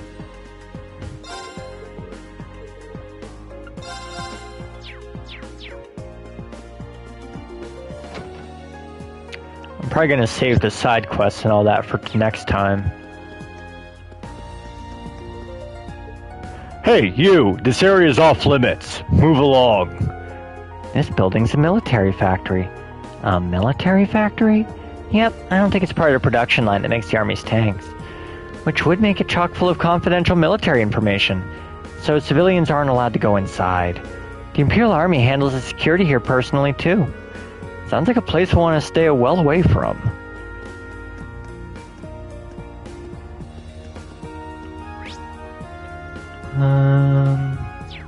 Yeah.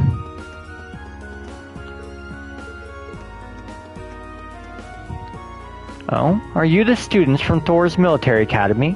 We've been informed that you're here for a field study, but do be careful not to poke your nose into anything too serious.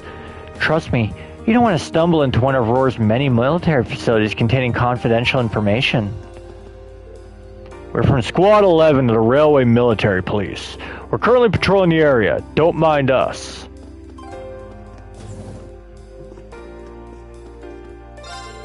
Oh, there've always been a lot of day laborers around here in Roar.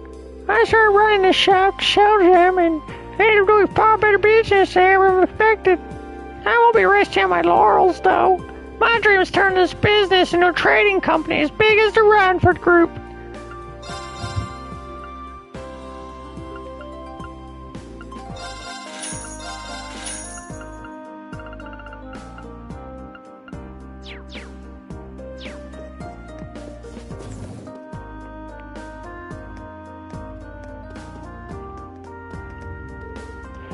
So many things here that's making my head spin. Why is that staircase moving? How is it moving? I knew the Rhineford Group's hometown would be impressive, but this is something else. It's iron as far as the eye can see. I received word that Lady Annabelle was last seen here in Roar. It was quite some time ago, but I can't very well ignore a viable lead. I must start searching for her right away. The iron ore from the mine gets turned into steel, then makes its way here into the city. And that steel ends up being turned into all kinds of cool stuff. People of Roar knew all about working with iron and steel. We've been doing stuff with it since the Middle Ages. Alright, last place to go for today, I think, is inside of this store. As long as I don't talk to that person over there. Oh, welcome to our store! Oh, Lady Alisa, what a pleasure! I was told you might visit. If you need any help regarding your Arcus, by any means, let me know. Thanks. You probably won't even have to pay. Oh man, I'm sticking here while we're here. Think you're famous enough to get us this deal at every store? We're paying just like everyone else.